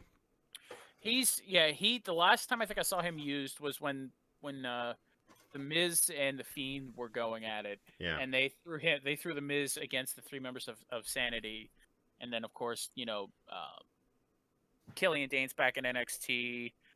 Alexander Wolf is over in NXT UK. So. Yeah, Nikki Cross is on SmackDown with the women's tag team belt. Yep. Oh yeah, Sound here said that Nikki Cross wasn't even called up with Sandy. She arrived later. I mean, she's technically still part of the faction for however long it lasted. Eric Rowan. So I guess once you kill his spider, you kill his gimmick. So let's move on. Yeah. He'll be in the Dark Order come May. Sarah Logan, that kind of breaks my heart because she was just on television, as well as No Way Jose. Like, after the order that you're a, quote, essential worker, or you're an essential worker to an essential business, and then you get called up during this pandemic to be on television, and then the next day you're gone, like...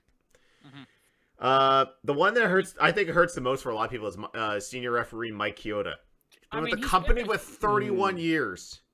Yeah, and if you ask, I don't like wrestling. Like, I don't follow wrestling, and that tugs on my short and girlies a little bit. Yeah, Mike Chioda is one of the few referees who are over with the WWE crowd. Where if you go to a random event, obviously not now because stay home, but if you went to a random event and asked everybody if they had a favorite referee, I guarantee at least a third of the polling audience would say Mike Chioda is their favorite ref. He's gotten over where they've even chanted his name, I think at Mania or at pay-per-views. Hell, he did a people's elbow to I think it was Nick Patrick, the referee, in the middle of the ring. Mike Chioda was over, and he was one of the guys that, like you guys, that one hurt. Yeah. The Canellises, Mike and Maria Canellis. Yeah. Honestly, I kind of saw that coming. Yeah, I feel really bad for both of them because when they came out during that pay-per-view, I marked the fuck out. I'm like, holy shit, Maria Canellis is back. Yeah, I was And then in she got because prickers. Then she came back and it got prickers. Yeah. I think the only times that she was actually used were in Royal Rumble or Battle Royals. So when they came out at that pay-per-view, I was hyped for that music. I was like, okay, I like this entrance music. Let's go. Then obviously it was revealed Mike had substance abuse problems, so he went to rehab, got himself right, then got his body right, and it looked good because I mean he was there. Obviously Maria got pregnant, and then they were involved in the 24/7, 365, 480, 48, 24, whatever the title is. They were involved in that title picture for a little bit, as well as as well as Drake Maverick. So there was something there. It's just their push got slowed, obviously, and then it's just like, well. And then she got pregnant again.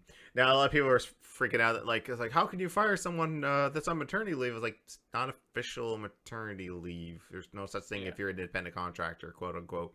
Nope. That's why back in the day, they fired Dawn Marie in midst of her pregnancy. Nothing to do about it. Actually, I think she sued WWE and won. Wouldn't surprise me. No surprise, EC3. Yeah, that. Oh my god. It was he came in with a lot of hype. He was in NXT. He was doing really well, and then they bring out the main roster and then never used him. I remember watching, and of course, I've been more into NXT than I have main roster stuff over the last few years for understandable reasons, because NXT has been a far superior product than half the shit they put out on Mondays or Fridays. I was hyped when I saw EC3. I was like, all right, I saw a little bit of his gimmick in Impact. I'm excited to see what he does here.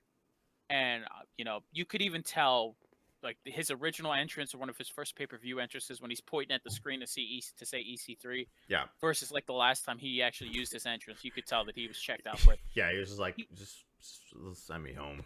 From my understanding, too, he was dealing with concussion problems, and, that obviously doesn't help your case for them bringing you up. Aiden English is gone. He was doing color commentating for 205 Live. Former vaudevillain and former wingman for Rusev. Really helped get Rusev Day over. Rusev Day! Yep. Hopefully him and Simon Gotch can get back together and maybe form a tag team on the indies, because, like, I don't care what anyone says. I love the vaudevillains. I thought that gimmick was great. The problem is that they got too much heat. Well, Simon got too much heat on him for the whole Enzo Amore, him guiding him to the ring ropes, but Enzo not being able to wrestle. And who loves YouTube algorithms? Any wrestling video you watched, boom, Simon Gotch buries Enzo Amore. Number one recommended video of all time. Love it. It is straight. It is, if you want to see. Oh God, it's. You rarely hear, or at least in my eyes, I rarely hear wrestlers bury other wrestlers on that level. But if you're looking to hear another wrestler bury someone, that is the perfect video to go to, because he just straight shits on the wrestler Enzo Amore for a good 10-15 minutes at least. Last three from the main roster, we have Lio Rush, again, who's apparently in the NXT Championship match, unless it's... that's why they always say card subject to change. I think he still is, but. And finally, the Colognes. They have been the new JTG for the longest time. Like, I'm surprised a website was not created that says, are the Colognes still employed.com. I'll be honest, when I saw their names as a part of the release, I was like, oh, they still work there? Yeah. Because I haven't seen any of them on TV, either of them on TV for, God, I can't remember the last time. Eric, do you remember the last time you saw the Colognes on TV? What are we talking about? Exactly. There you go. Yeah. They haven't been on TV that long. He doesn't even know who they are. I mean, the last time I think I remember, well, no, they did the Matador gimmick, and then they did the Dream Vacation gimmick. And then that was it. And then that was it. What are we talking about? There was a tag team. We're still doing No. I got it. Just I know. move along. Okay, so I warned you before the podcast, Eric. That dude, you know what? I'm over here. I'm doing my thing. That is also true. Silent Hero in the chat that one of them was suspended due to a wellness policy violation. Okay. So some NXT superstars got released. MK Jenkins, don't know who that was. I think she was an announcer as well, possibly, or she was a singer. She was one of the newer ones to be featured. I think I can't remember though. There was a interviewer, Joshua.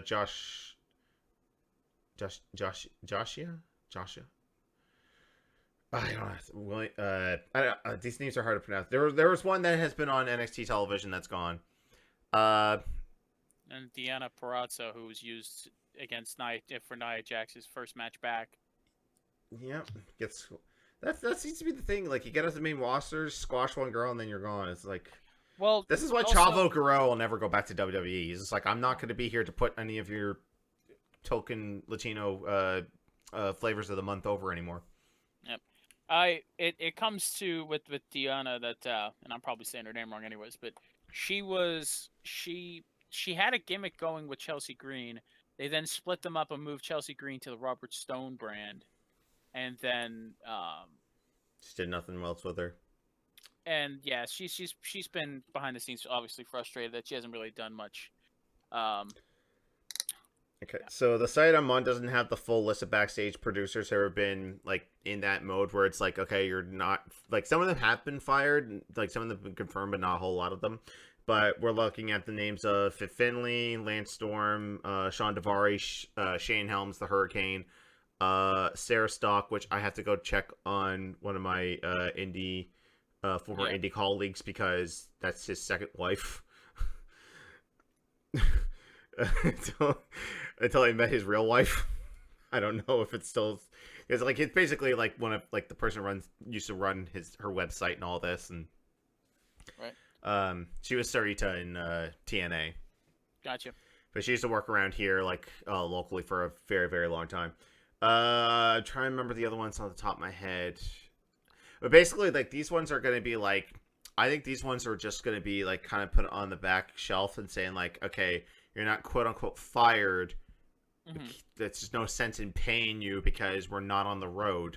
We don't need all these producers on the road when we are only going to have a half of our talent right now. Did you mention IRS? Oh yes, Mike Rotunda. Yeah. Bray Wyatt's daddy. Yep. Yeah. And then he got the call an hour after they were on their live show today, The Bump. There you go. Yeah. I've also heard rumors, so I don't know if it's confirmed or not, but I've also heard rumors that Kyrie Sane, Ruby Riott, and the Iconics are also possibly OUT, which I really hope that's not the case for either four of those. But let's refresh, because I'll actually go to this site's main page here and see. Because I heard that I heard Kyrie, and that would make sense with how she was buried on Monday against Nia Jax, but for the Iconics or even Ruby Riott, who was just coming back from injury, it wouldn't make sense to me. But you know. Okay, I got the full list of the backstage producers. So there's Billy Kidman, Mike Rotunda, Fit Finley, Pat Buck, don't know this, Scott Armstrong, Sarah Stock. Oh no, Serena Deeb as well. So the NXT trainers are getting hit with this as well. Yep.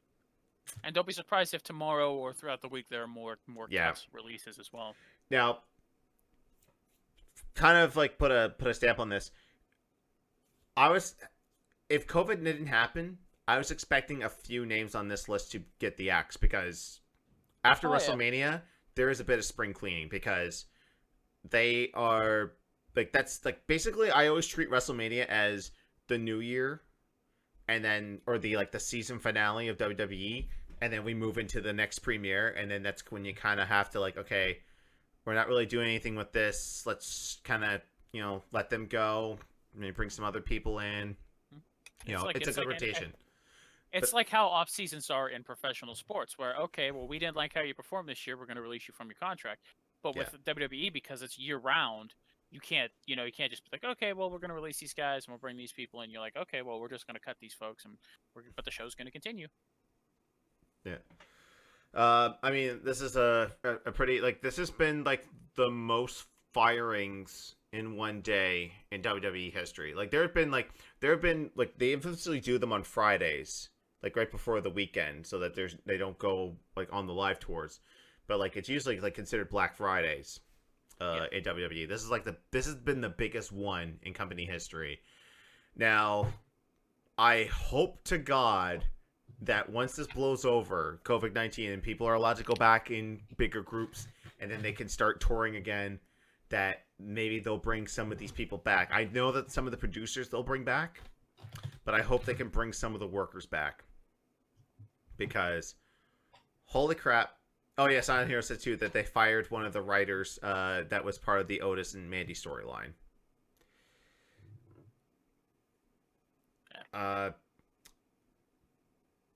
Now, I've got two schools of thought, and I retweeted a video from Brian Zane of Wrestling with Regret, and he made a very, very good point.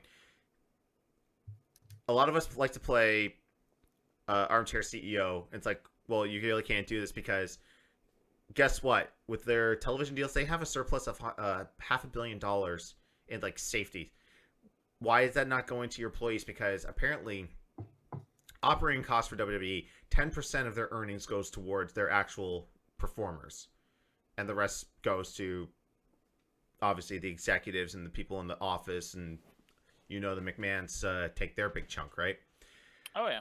I don't understand what's happening right now. Okay, I'm gonna play our Armchair CEO. I don't care what anyone said. Why in times like this can you not step up and take care of your core employees? I thank my lucky stars that I work for a company right now that is continuing to pay my wages even though I'm unable to go into work. I'm extremely lucky like that. I mean, there's a lot of people that aren't so lucky that are on unemployment right now because their jobs can't do that. But when you have a multi-billion-dollar company like this, you can't just say enforcing it. Now, like, why you can't do this? Like, here, and this is what Brian said too, is like, if you love these wrestlers, go support them in their other endeavors, because guess what? You're going to see a lot of these guys and gals, probably if they're big gamers, you're going to see them on Twitch. Go follow them on Twitch or Mixer or whatnot. Go follow their YouTube channels. Matter of fact, Zach Ryder and Kurt Hawkins, they have a podcast they do where they talk old school wrestling toys and toys in general. Like, they're big toy geeks. Go follow them there. I follow their YouTube channel. Like, I think, like I've said this before, I follow most wrestlers' side projects than I do watching them wrestle. I mean, that's up, down to a T. Exactly. If they like, and he said too that if they've got a Patreon, if you want to support them on Patreon or OnlyFans, or if they've now set up, I imagine ProWrestlingTees.com is probably got an influx of new contracts that says, "Hey, you got a cool T-shirt design? We'll print it for you." Yeah. Cameo even. Cameo as well. Yeah, they make money off Cameo. You want to throw them a couple bucks so that they'll plug your shit. Like, if you make a podcast, like, I've contemplated doing cameos for like doesn't one of the guys from Letterkenny, like, for $69 will do a cameo for you? Mm-hmm. It's either Jonesy or Riley. I think it's Riley. Yeah. Because I don't remember seeing Jonesy on there. Yeah, and I mean, we've got stuff like this as well. I mean, like, if you really want to hurt, like, if you really want to hurt WWE, do what I did. Cancel your network subscription. Like, I'm not supporting them. I haven't supported them other than the network in a very long time. And I've talked on the street before, like, I was like, man, I really, like, they got a Retro Radar Superstar shirt. I'd really like to get that. I can't justify spending the $40 plus shipping for that shirt anymore.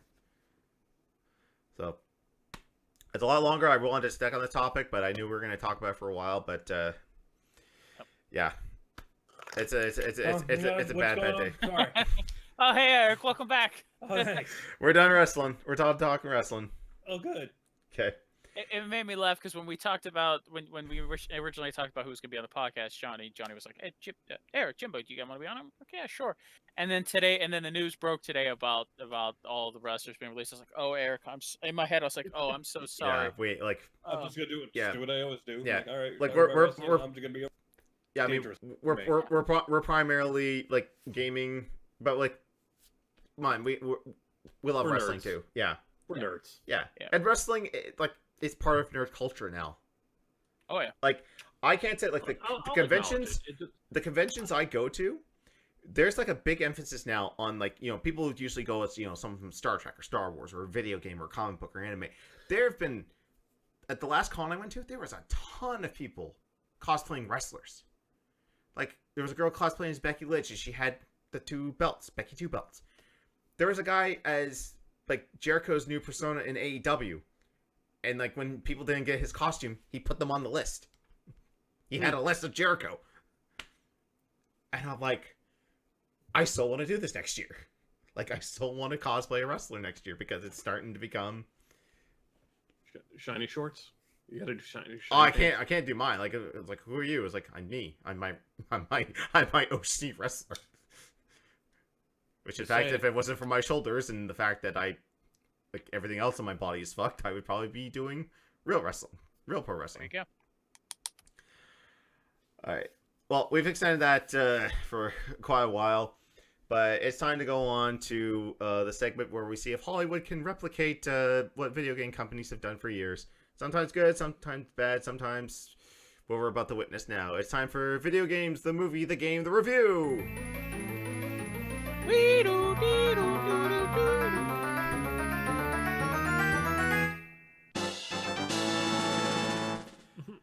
And for our review, we are reviewing Street Fighter, the movie. Now, I know on my screen it says Street Fighter 2, The World Warrior, because I didn't want to have a good trailer on here, so instead I'm using Retro SFX's Oh, thank God. edit. That is so... No, put it back. Put it back to the 16-bit graphics, please. I highly recommend, though, I always recommend this all the time. I don't know why. Go subscribe to Retro SFX. So he takes Hey, look, movies. It's the cavalry. Yeah. I get that reference. So this channel, he takes movies and he puts sound effects to it. One of his best ones that are super underrated, he took Masters of the Universe and put He-Man like voiceovers and clips over it. It was fantastic. Okay, but we are reviewing the Street Fighter movie, which has absolutely nothing to do with the games, because honestly, like, I'll say right now, Street Fighter 2, like you went to the arcade, there was no synopsis for the story. You picked a guy, you went up the ladder, you fought the friend beside you. There was no story to it until comics and movies and all that came out. So basic premise of this movie is M. Bison kidnaps a bunch of people and holds them ransom for $20 billion. And Guile and a bunch of other Street Fighters all team up to try and stop him. Now, this part right here that I've got, and he does the edit. And what I like about this video, too, is that, and we'll get into the part of the movie later, is that in this, he edits the fights together so that they're coherent. Mm-hmm. But I hate the fact that it's coming up soon, where Ryu does a Hadouken. Oh, yes. And it's a flash of white light for half a frame. I had to back it up to make sure I saw what I saw. And I thought to myself, it's like, why didn't you even say the attack? Because at one point in the third act, Here comes. Like, Zoink.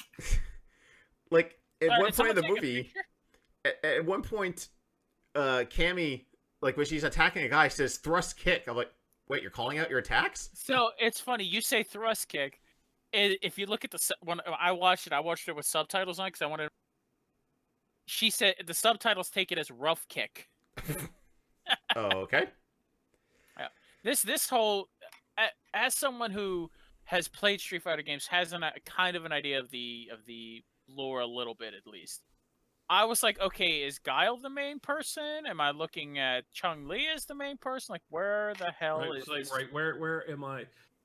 Where are we looking at here? So, it's got the Mortal Kombat Annihilation problem of we need to cram everyone in here because reasons. Like, T-Hawk is in this, and I think he gets 5 lines in the entire movie. Yeah, he got shoehorned. There's more lines for fucking Sawada. You know who Sawada is? No, I haven't. He's not part of Street Fighter. He was made just for this movie. Yep. He's the Japanese soldier that Oh, has yes. Yeah, a yeah, hard yeah. time speaking English. It's like, one man against yeah. everything? The pilot would have to be out of his mind. Well, that was the thing. That was actually dubbed That o- fucking end screen. Sorry. Oh yeah, the Oh, end yeah. screen was just miserable. No, Yeah. well, they actually had to dub that over because the original filming of it was horrible. Mm-hmm. Mm-hmm. So I mean, it's just wow, just Yeah. wow. I mean, wow. I will say though, For everybody, with Raul we Julia, with Raul Julia, Hold on, wait. And Jimbo and I watched this literally up to the minute right before the podcast started. Yep. yeah. So, I mean, this is just oh god. so with Raul Julia though, like this was his last movie. Like Yeah, he was dying of cancer while this was happening. So here was the thing. So I found this out. I actually watched like this little 15-minute making of, all the production problems of how it's a miracle this movie even got made. So Raul Julia had terminal stomach cancer. And normally when they do an action movie, they do like all the close-up dialogue first, and then do all the combat second, so that way that gives them plenty of time to choreograph it and everything. But I guess the producers wanted to do all the fight scenes first, so that way when they did the dialogue, because I guess when Raul Julia showed up, because he had just had chemo, he had just finished chemo. He was still very gaunt and very, a lot thinner. So, like, actually, if you look during the heavy fight scenes with him, he actually looks thinner than like his actual, than the rest of his dialogues in the movie. And so he did all of his own stunts, all of his, all the wire stunts, everything, literally days after finishing chemo. And then they came back and did all the dialogue, so he looked looking a lot fuller, having recovered from that a little bit. And then I mean, the only reason why he took this job is because his kids were huge fans of Street Fighter, and they really wanted him to be that. Yeah, I enjoyed him as M. Bison though. Yeah, he's the only redeeming factor of the movie. Yeah. For me, it was a Wednesday. Yeah. I was gonna make that joke, and I waited for the right time. I was gonna say, we watched this movie right before the podcast, but as far as everyone else knows, it was a Wednesday. Right. No, he did get. Now, I will say that right there, he did get the flip kick. Yeah. He did get his flip kick, so I'll give him that. Also, damn Guile for spamming it. He failed. Yeah, that turtle. He was turtling. Yep. That turtle straw. But yeah, like Raul Julia killed it in this movie. It's such a dumb role, but he makes it awesome. Right. And there's the pose again. Yeah. It was funny in the DMs when we were talking about watching this. Eric put the GIF in there from the Street Fighter the movie, the game, where Guile does the pose where he combs his hair. I don't think I've ever laughed so hard at a GIF until that one. Oh yeah. Oh yeah. Oh, that's a whole can of worms to open there. I won't on this, but if you guys want to know the troubled development of the actual video game, go check that out. Osan Hero with the Zangief quote, "Quick, change the channel." Right. Gotta love that. Wait, and also Bison was a bad guy? You got paid? That's probably why he's so lovable in Wreck-It Ralph. It's like, just because you're a bad guy doesn't mean you're a bad guy. Yep. Horrible. Funny thing is that the actor who plays Vega actually reprised his role for a Bat in the Sun Death Battle ripoff video where it was Ryu versus the Green Ranger. Oh yeah, Superpower Beatdown. Yeah, so he had a cameo in that before Ryu took on Tommy Oliver. Which I thought was kind of cool. You know, the funny thing too is that while I was watching this, and I've already seen this video by RetroFX a bunch of times, is that when they get into this fight, I start just doing the sound bites. So when Sagat's there, it's just Tiger, Tiger, Higher uppercut. Sure you can. And I was like, oh, wait, I don't need to do this. There's a video already with this. Yeah. Here's the problem I have near the end. Is that all the fights, there's like 6 things happening in the third act. There's the fight with Ryu, Ken, Vega, and Sagat. There's Zangief and E Honda doing goddamn Godzilla shit to each other. Which was hilarious. The thick boys. And, you know, there's Guile and Bison. And then there's Blanca just, you know, chucking people around. Also, I need to know, what the fuck happened with Delsum in between scenes? Because there's the one scene where he's just like, why are you going to shoot him in the head? Just because he's green? And he's normal, and he's got hair and everything. Right. Then it cuts to later where he's like, where Blanca's like, I can't go. Don't let me leave as this monster. And then And it's like, I'm bald and I've got the thing. I kind of look like Dulcim now, but I'll stay with him till the end. I need to atone for what I've done. Like, okay. Yeah. You also have to love to M Bison's like command posts. It's just the arcade stick board. It's the arcade. Yeah. And at one point, he just stops doing inputs and just mashes all the buttons for I was yelling in my head, when I saw that when he's mashing the buttons. I'm like, oh, of course, Bison would be a button masher fighter player. Ah, I do that. Yeah. I mean, that's really all you can say about it. I mean, it's so disjointed. It's so bad. It's good. Like, you can't help but laugh at it. It's a guilty pleasure movie. And we've actually completed. There's no more Mignon Wen video game movies. We've completed her series. Johnny, I've got some bad news for you. We're going to start a podcast for Agents of S.H.I.E.L.D. That we're just going to watch and discuss. It was fine. It was fine. Can we do just the first 3 seasons when they were technically still part of the MCU? I was only going to say the first season, but if you want to do the first 3, I'm in. But they were still part of the MCU. We're fine up until fine for the first 3. After season 4, it got weird. LMDs and then space. And it's like, are we gonna get snapped? Like, oh no, we'll talk about the movies anymore. Yeah, we're going back in time now. That's the idea for the new season 7, is they're going back in time. Oh Jesus Christ! I mean, time travel. I mean, well, that doesn't even. Okay, that's a whole other discussion. Yeah, that's another podcast. Yeah, that's oh jeez, I didn't even realize. I was gonna play this the other time. I wasn't gonna repeat that video. I was just gonna play the rest. It was gonna be the face of Ming. God damn it, the face of Ming on the side there. Why? Wait till it comes up.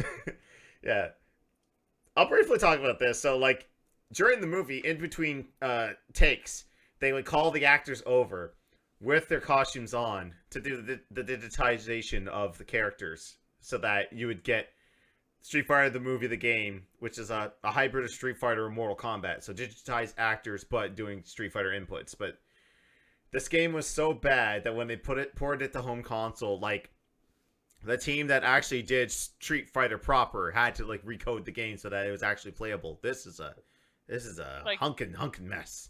Oh yeah, like I would expect JCVD to be in a fighting game at some point, but when you say it's this fighting game, it's like, oh. Yeah, no, it's horrible. Yeah. Well, I mean, like, in this here, too, like Akuma's actually in this game. He wasn't in the movie. And also, to fill out an extra character spot, they took one of the Bison soldiers and be like, hey, you're a playable character. Oh, yeah, if you're looking at the footage right now, they have, like, the Shao Kahn, like, arena with, like, Chun-Li in the background. And then there's, like, a shirtless dude that's apparently supposed to be Fei Long. Jesus. Because he was supposed to be in it, and nope. And that's the thing with the video game, too. T-Hawk, poor T-Hawk, isn't in the game, but Captain Sawada is. Yeah, go figure. Yeah. And the high scores only did 1,090, because no one got further than the first fight, because this game is trash. Yeah. The PlayStation 2 and Saturn versions that got fixed, that's actually not bad. Yeah. Like, I think I told the story before when I was at a convention and we found that it was like we could like not rent it, but like there was like a video game room, and kids were playing Smash, and there was like a Street Fighter proper tournament, and then my buddy found out Street Fighter the movie, the game was there. We're like, oh dude, we have to play this, and we saw how bad it was, and then this sea of people started coming around, going like, what is this? I said, Street Fighter the movie, the game, and they're like, wow. And then we're trading off, and then other people started playing in. We came back the next day, and it's like, hey, we're having a poverty Evo tournament with Street Fighter the movie. You want in? And we're like, all right. Me and my buddy got seated, so I'm like, dude, I'll be M. Bison, you be Guile. We'll quote the movie. Right. So like I'm doing like Psycho Crushers, and I'm going like, this is superconductor electromagnetism. It levitates bullet trains from Tokyo to Osaka, and it levitates me. After I won the round, I went, game over! I actually ended up winning the whole tournament because I just switched back to Ryu because I actually knew his moves and his super, so. Alright, that's enough for that. Time now for questions. Remember, we take questions throughout the week, to the 2 weeks on our Discord. There's a nice little section called Podcast Questions. For anyone that was actually trying to answer the questions in there, just let them know it's just for asking questions. We will answer it on here. All right. I'm having a minibus issue. I'm going to have to dip out. So Okay. So I'm going to say goodnight, everybody. Like I said, minibus. I can kind of hear him, so I got to go take care of that. So Okay. I will catch everyone whenever. Okay. Good night. Night. Good night. Right. Nipples. All right, so me and Jimbo will answer the questions then. Yeah. So, a Redwood asks, what is everyone's stance on spoiler talk for game remakes, like Resident Evil or Final Fantasy VII? Well, yes, it is the exact same game, but things are being added or changed in various ways. For remakes, I try to generalize spoilers as much as possible because it's not a one-to-one remake. Yeah. Like they like to add in stuff or secrets or stuff. That's why like for Final Fantasy VII remake and like with Sharbus and I, we were trying to be very general about what we've been playing. Like if it's something directly towards the story, I mean, fine, you've had 23 years to play the original. But if it's something brand new, like events with side quests or fleshing out of other characters, we tend to keep those. Like, I don't want to like spoil anything for anyone that's wanting to play it. Yeah, and I've always viewed it as if you're like, let's say for us here at Gamedays, those of us or any streamer, usually my policy is if I'm going to play a game that nobody's seen or that people are waiting to play, I'll usually try to put spoilers in the title. That way, if people come to people want to watch want to watch whatever I'm playing, but it's a game they're waiting to see or waiting to play that they don't want any spoilers for. I think, Final Fantasy comes to mind, but there's another game that came out in the last 6 months or so that everybody was excited for. I can't remember what it was, but story-based game, and everybody was like, spoiler, spoiler, spoiler. Can't remember what it was, but yeah, I tend to view on the side of you talk about it as vague as you can until like a moratorium of like a month or two pass it. At least for me, a month or two, Yeah. because then at that point, most people have had a chance to play it, or they've watched someone else play it, or something to that degree where they are, they've had time to digest whatever happened, like whatever X big moment was. They're ready for it.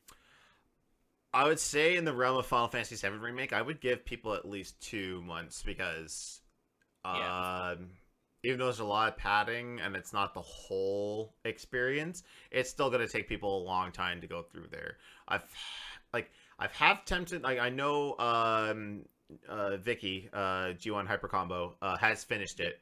I've been half tempted to tweet at her asking for a chapter number and roughly how much playtime, but then again, I feel that's going to spoil my experience on it. And I've been like trying to walk on eggshells on other people's streams that are streaming it right now. Like I want to join people, be like, hey, oh, you're still at this point? Cool, I'm going to come in and watch. Once you get to this point, though, I got to leave.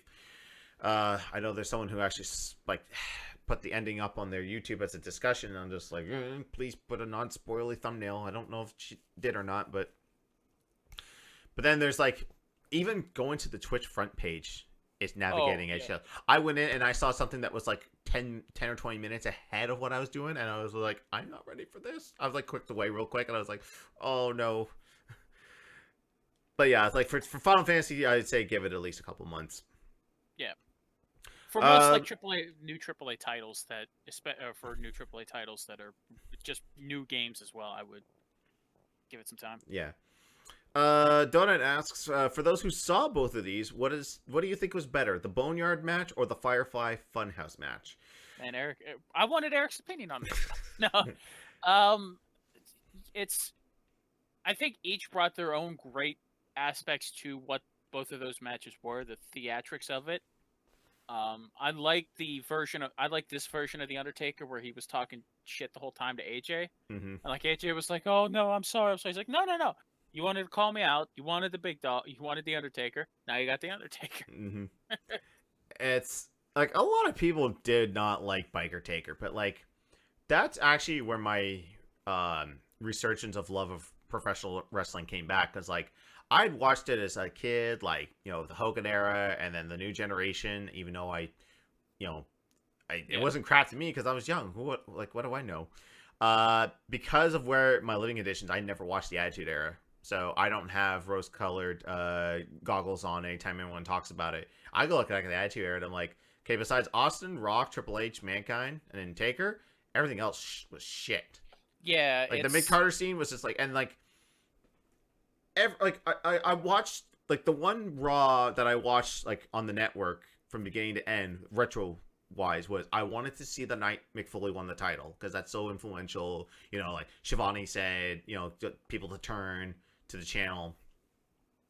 That night it was, I think, singles matches between DX and the Corporation. I don't think a match lasted longer than 3 minutes without some type of screwy finish. And the segment before Mick Foley won his WWE title, and this is the turning point of the Monday Night Wars ratings, Terry Runnels falls off the stairs and miscarries her baby. Yeah, that one was oof. That's a blight, if anything. Mm-hmm. As far as like the Boneyard Firefly Funhouse match, like I said, like I really can't pick one over the other. Like the Firefly Funhouse match, you really couldn't call that a match as it was an experience, because there was no clear cut winner. I mean, the winner was Bray Wyatt because he teleported John Cena into back to Twitter for inspirational tweets. Yeah. Boneyard was, you know, it was basically a no DQ buried alive match.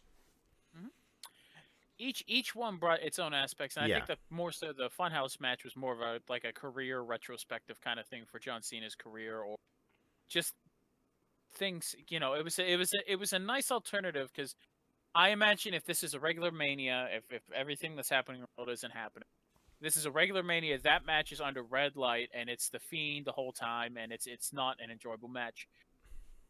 But they took Bray Wyatt and the Fiend characters and ran with it with Cena. I mean, you get the clip of the Vince McMahon puppet going, "This is some good shit." I love that. Oh yeah. Love it. Next question from L. What is a game, movie, or show you'd recommend people giving a shot during this pandemic? As far as a game, I would say Slay the Spire from my perspective, only because it's a quick game to pick up, it's a quick game to learn. There's a lot of mechanics to it, but also I've seen people. I've also veered people to it where you could get into a session for 3 hours, and all of a sudden you're like, oh, what time is it? Yeah.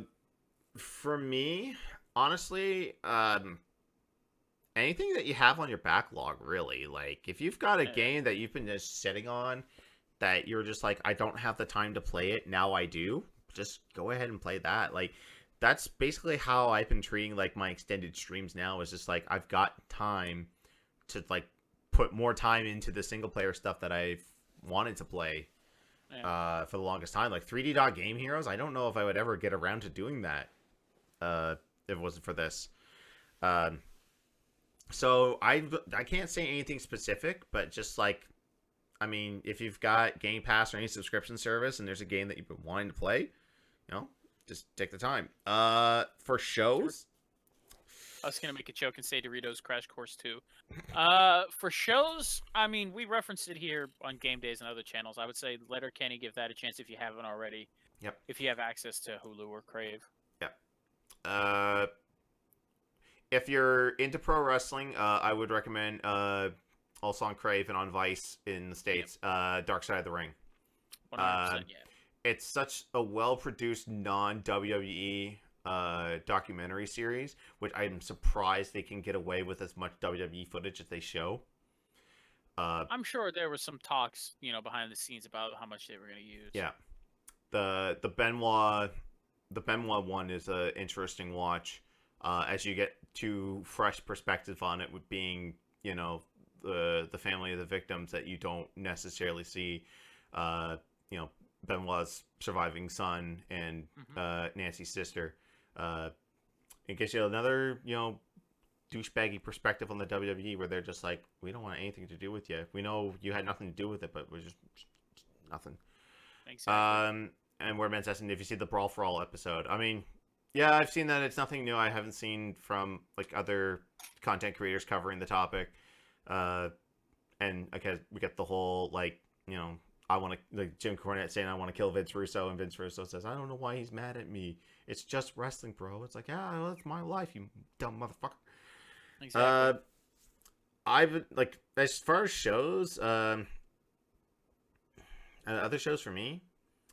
I mean, I've just been catching up on Picard ended, and I was just disinterested. I just started to go back and watch old Trek. So I'm almost done Enterprise. I'm on the final season, and man, those last two seasons were so freaking good.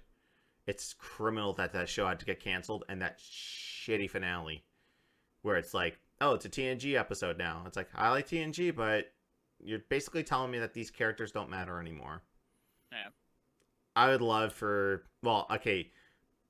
don't want to say this because then if CBS does it, then I'll get mad, but I would love for them to renew it and just carry on. But then I know it's going to be that Albert Kirschman style where everyone curses like a sailor every 2 seconds, and we can't have this bright, idealistic view of the future. Everything's got to be dark and gritty. I mean, you can have that, but we're supposed to be, humanity's supposed to be living pretty.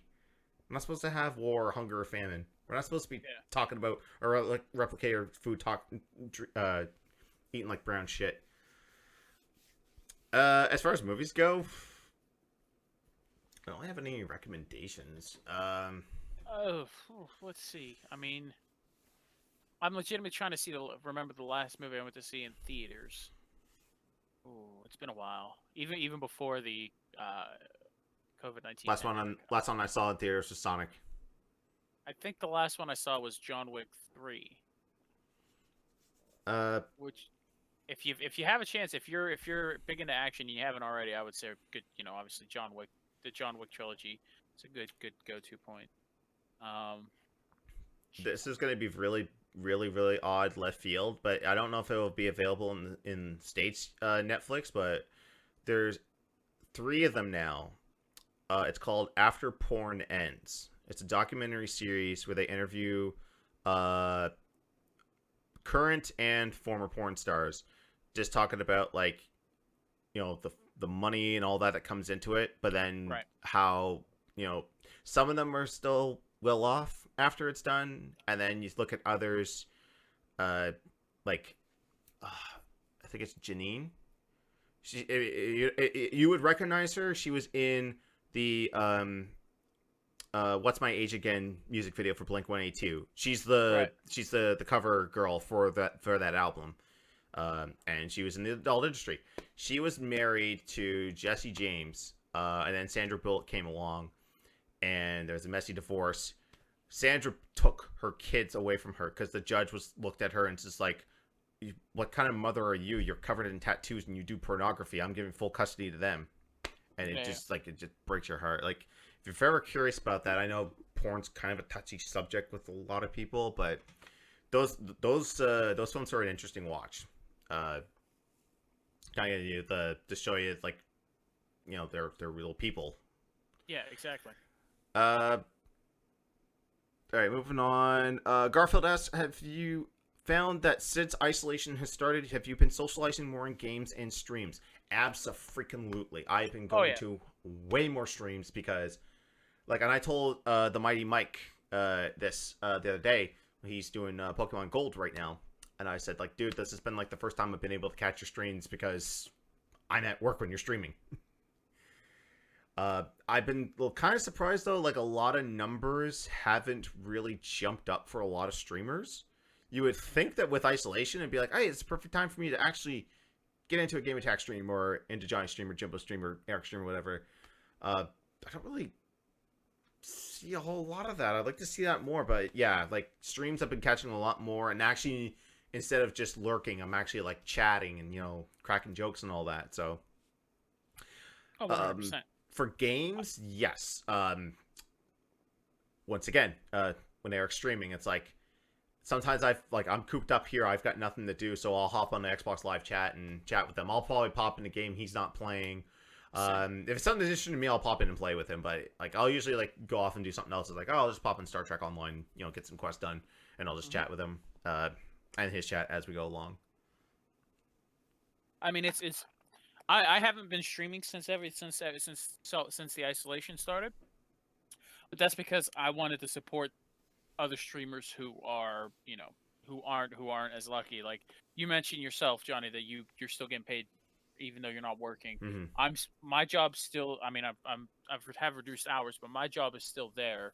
So I feel I'll go support those folks who are streaming who aren't as fortunate as myself, and sub or bits or whatever. But I've been more just watching streams, joining in. I even said it during the what have you been up to the last couple of weeks segment earlier. I've been more about playing multiplayer games now than I have been in a while, just because I just want to talk to people. Like you, Johnny. I've jumped in Eric's party chat just to chat it up, even though I'm not even playing the game he's playing. I'm on my PC and I jump into Xbox party chat. All right. So, Woody Man asks, what replica of a video game object would you like to own? That's assuming if you didn't have one already. So if you can't see behind me, I've got a few of them kind of lined up there. So I do have a Master Sword. I've got a few Gears of War items. There's stuff that I've made too. There's this company that makes this really weird electronic gun, but it looks like a Halo assault rifle. So I've actually taken it apart, modified it. I gave it to a buddy of mine for a Halloween costume because I had a spare one I was just going to do myself as a secondary project. But I would love to get a Hylian shield to put next to the Master Sword. That's one of the things I would like. What else do I have that's actually a item from a game? I wouldn't mind a replica of a Lancer or Mega Man Buster. The Mega Man helmet and Buster. I'd love to have that. Not so much the helmet, just more the Buster. Yeah. But I understand about that. If you're looking for Lancers for Gears 5, I can show it real quick. Yeah, it's my job. Oh. Yeah, this one right here. This is one that is sold by Party Cities. Right. I don't know what they'd be in the States, but it's a hollow plastic. I paid about $30 for this one here, and that's way cheaper than the. I think they go for 500 more, maybe, because they're a limited edition. The Retro Lancer I have hanging up on my shelf there, that one was, I think I paid $100 for that. I pre-ordered that because I wanted it. That thing's beefy and heavy, and it has it's actually electronic, so if you pull the trigger, it goes bzzz. I usually scare the shit out of my wife with that. There you go. Yeah, I mean, if you want that one, Jimbo, check out a Party City, and they should have that. Yeah, that would be one of those ones. Once I get my full stream setup going, I would have something like that in the background. Yeah, I still need to find a place to hang this. That's the thing. I'm running out of space, and was another project I was trying to do is get we have these floating shelves. I wanted to put them up and put stuff on top of that, like Funko Pops. So I have a big lineup up there, but it's all filled now. And final question comes from L. Is there a movie TV series you'd like to see get the game treatment, like Lego Star Wars, DC, Lord of the Rings, etc. I want Lego Avengers 2 so that they can close out the MCU Phase 3 and Phase 4, because the first one did all the way up to Age of Ultron. Okay. There was a few DLC stuff, but like it's like, hey, we're going to throw Black Panther in there. It's like, well, okay, wait, that's, Chadwick Boseman's not voicing that, so like, can we actually get a proper like Lego Avengers 2 so we can play through Black Panther? Because I think that'd be pretty cool. Oh yeah. That's the thing too, is that Lego Dimensions kind of tried to cover as many franchises as possible. So there's like Portal, Simpsons, Ghostbusters, Sonic, Harry Potter, Lord of the Rings a little bit. Could you imagine a Lego fighting game? If there's been one, but I don't think it would work. Yeah. For me, it's a matter of all the things like I didn't when Lego Star Wars games started coming out, I didn't know that I needed to play them, and then I played them and I'm like, oh, I enjoy these, and I've bought them a couple of times. The 1 through 6, obviously the original, the Skywalker set, but I can't think of any games that or any movie or TV series besides what you mentioned that I'd like to see you get the Lego game treatment. Yeah, because I mean, the Lego games haven't really changed all that much. Like, if you've played the one, you've played them all. Like, we finished off Lego Marvel Superheroes not too long ago, and it was basically the same as the other Lego Marvel games. Yeah. You had a hub world, you did the thing, you smashed all the way to the end. I'm trying to think of a franchise right now that could get the Lego treatment that hasn't gotten it yet. Because I would think it's like, you have to think it can't be R-rated. Because like that's the thing, like Lego takes all the PG stuff and then Mega Bloks takes all the other stuff, because they have Halo and Call of Duty and stuff like that. Actually, have you ever seen the prototype for the Mega Bloks Halo game that they were developing? I've heard about it. I haven't seen it. It basically plays like a Lego game. So like, it was like they were in like the swamp on one of the Halos, but like Master Chief's like walking around shooting stuff with the plasma pistol and getting studs, and I was like, yeah, why not? Lego The Simpsons. Hey, that'd be another good Lego game on people's lists. If we get that, can we replace Simpsons Hit and Run as people's favorite Simpson game? They probably. I would see that happening. I can't tell you, since I tried to look up walkthroughs and help on that game, how many top 10 lists or top 5 lists of like the 2000s, it's like Simpsons Hit and Run's always on there. I was like, you're not playing past the first 2 hours. It's not good after that. Cut to Johnny raging during the stream. Oh, cut to me doing the JonTron after that. Yeah, fine. You want to see the end? There it is. No, that's me beating it. That's me beating it. Yeah, don't tell me I'm not good at video games. Chuck, I keep you hairless I keep you shirtless for a reason. Shit. Look at that. All right, so that's all the questions we have for this podcast. Wow, good podcast, man. Oh shit! I'm not gonna. I just looked at the time. Yeah, I don't want this to become like the Castle Super Beast where they go for like 6 hours. Johnny, you want to podcast till 6 a.m.? Let's do it. Ugh, man, can you imagine? I mean, we really could with the sports with talking sports and talking wrestling. We could go till 3 a.m. easily talking about that. But we'll put it up to you. Like, would you want a 2-man podcast? Like we could go for 3 men until Short Bus has to leave, and then it's just me and Jimbo all night. It's like, here, listen to G1 Game Days After Dark. Pretty much. I don't know how late a lot of y'all stay up, so like that's beyond me. Because usually this is my cutoff right here. Like I'm done. I think usually I'll be up for another hour or so watching random stuff on Netflix or Hulu. But oh yeah, I'll be up for the next hour. Like I've got a 3-parter of Enterprise to go through, which is basically, hey, we need to explain why in the original series Klingons don't have head ridges. We've got a really good way of doing it. And then Discovery comes out and is like, nope, Klingons got ridges again. Why? Fuck you. Continuity sucks. Make our own one. There you go. Will there be a side boob hour? I don't know. Let me go back to Walmart and find Tifa again. Damn, there's some side boobs on. Damn. And that's not a spoiler. It was in the trailers. Yep. All right. Well, that is going to do it for us tonight, guys. Good podcast. Great discussions, as always. I know Eric will be live tomorrow at some point in the morning, and he'll be marathoning Final Fantasy VII Remake. If you guys don't care for spoilers, go and check him out. I know he greatly appreciate your time and company. I unfortunately cannot do that because I will be streaming it tomorrow at 7 p.m. over on my channel. So ericsmixer.com/shortbus_Eric. Mine is twitch.tv/JohnnyLChase. I'll be kicking off at 7 p.m. Eastern time. Also, you have a slash in the... There you go. Yeah, I know. I got you. Also, tune in to see if something will make Mrs. Johnny Chase, aka Mel, break from laughter again. Oh, yes.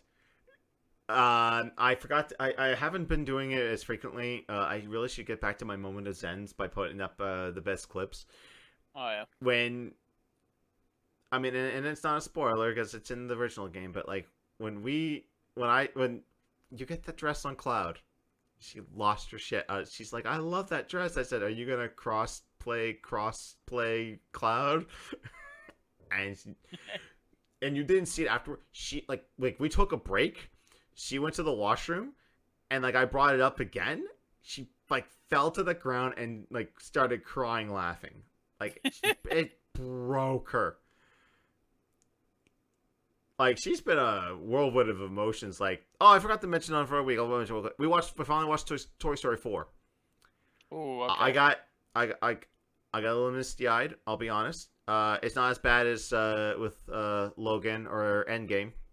Yeah. Because I fall out I didn't bawl, but I cried. I was like, oh my god, I'm feeling things for a movie. I was just like, oh man, it's so sad. I turn around and her face is like. I was like, honey, are you okay? She's like, don't worry, it's happy tears. I was like, I've never seen you like this. Oh, it's so cute. And of course, if you guys see in the chat there, those are our respective links. We do try to stream on a semi-regular basis. Some of us have schedules, some of us just do it whenever. We appreciate you guys following and supporting us, especially in this time of uncertainty with COVID-19. And the world as it is. But thank you. And Raider Entertainment's not in the chat right now. She had to go to bed. But thank you for the raid earlier. We don't have alerts on with these podcasts because we'll try to keep it alert free. But what have we got on deck for the remainder of the week? Oh, I'm glad you asked, Johnny. Let me type it out in chat here for those that may not see it. Yes, there we go. Yeah, there we go. So, on Friday, Claire Bear will be live at 7 p.m. Eastern with Assassin's Creed 4. No, there's no 5. Black Flag on the Xbox One. At one point, it was available for Games with Gold, so I think a fair amount of people might have it. If not, I think usually it's relatively cheap. But that'll be kicking off at 7 p.m., so Sail the High Seas and Murder Some Folk. Saturday, I'll be hosting a room in Mortal Kombat 11 on the Xbox One. That'll be kicking off at 9 p.m. Eastern. We haven't done Mortal Kombat 11 since like Joker and Spawn came out. So now that this season of characters are done, I don't know. They didn't announce another season because COVID happened right around Spawn came out. So, but we might do. I might institute the bit rule where if you donate bits, you can pick my character for me. There you go. So that'll be at 9 p.m. Eastern. And then Sunday, we will have Mario Kart 8 Deluxe on the Switch, hosted by Mr. TL Wolf, and that'll be at 9 p.m. Eastern as well. From my understanding as well, there was an update on this. There was I don't know if it was a update to Mario Kart 8 or just the Nintendo Switch in general, but just make sure you've updated. And that goes for every game. Make sure you've updated, done a tutorial or anything. There's I don't think there's an update to Mario Kart 8 Deluxe, but I know there's an update to the Switch's firmware. It will allow you to remap buttons. Okay. Yeah. So there's that. I mean, that would help me immensely for playing like Switch games, Switch NES games, where it's like you have to actually have B for B and A for A. I want to make it Y and B like Super Nintendo. I'm used to that. Thumb placement's better. Like 95% of us are. Yeah. Also, while here on the podcast, if you're listening to this on YouTube, it'll be Wednesday the or next Wednesday, this following Wednesday, the 23rd.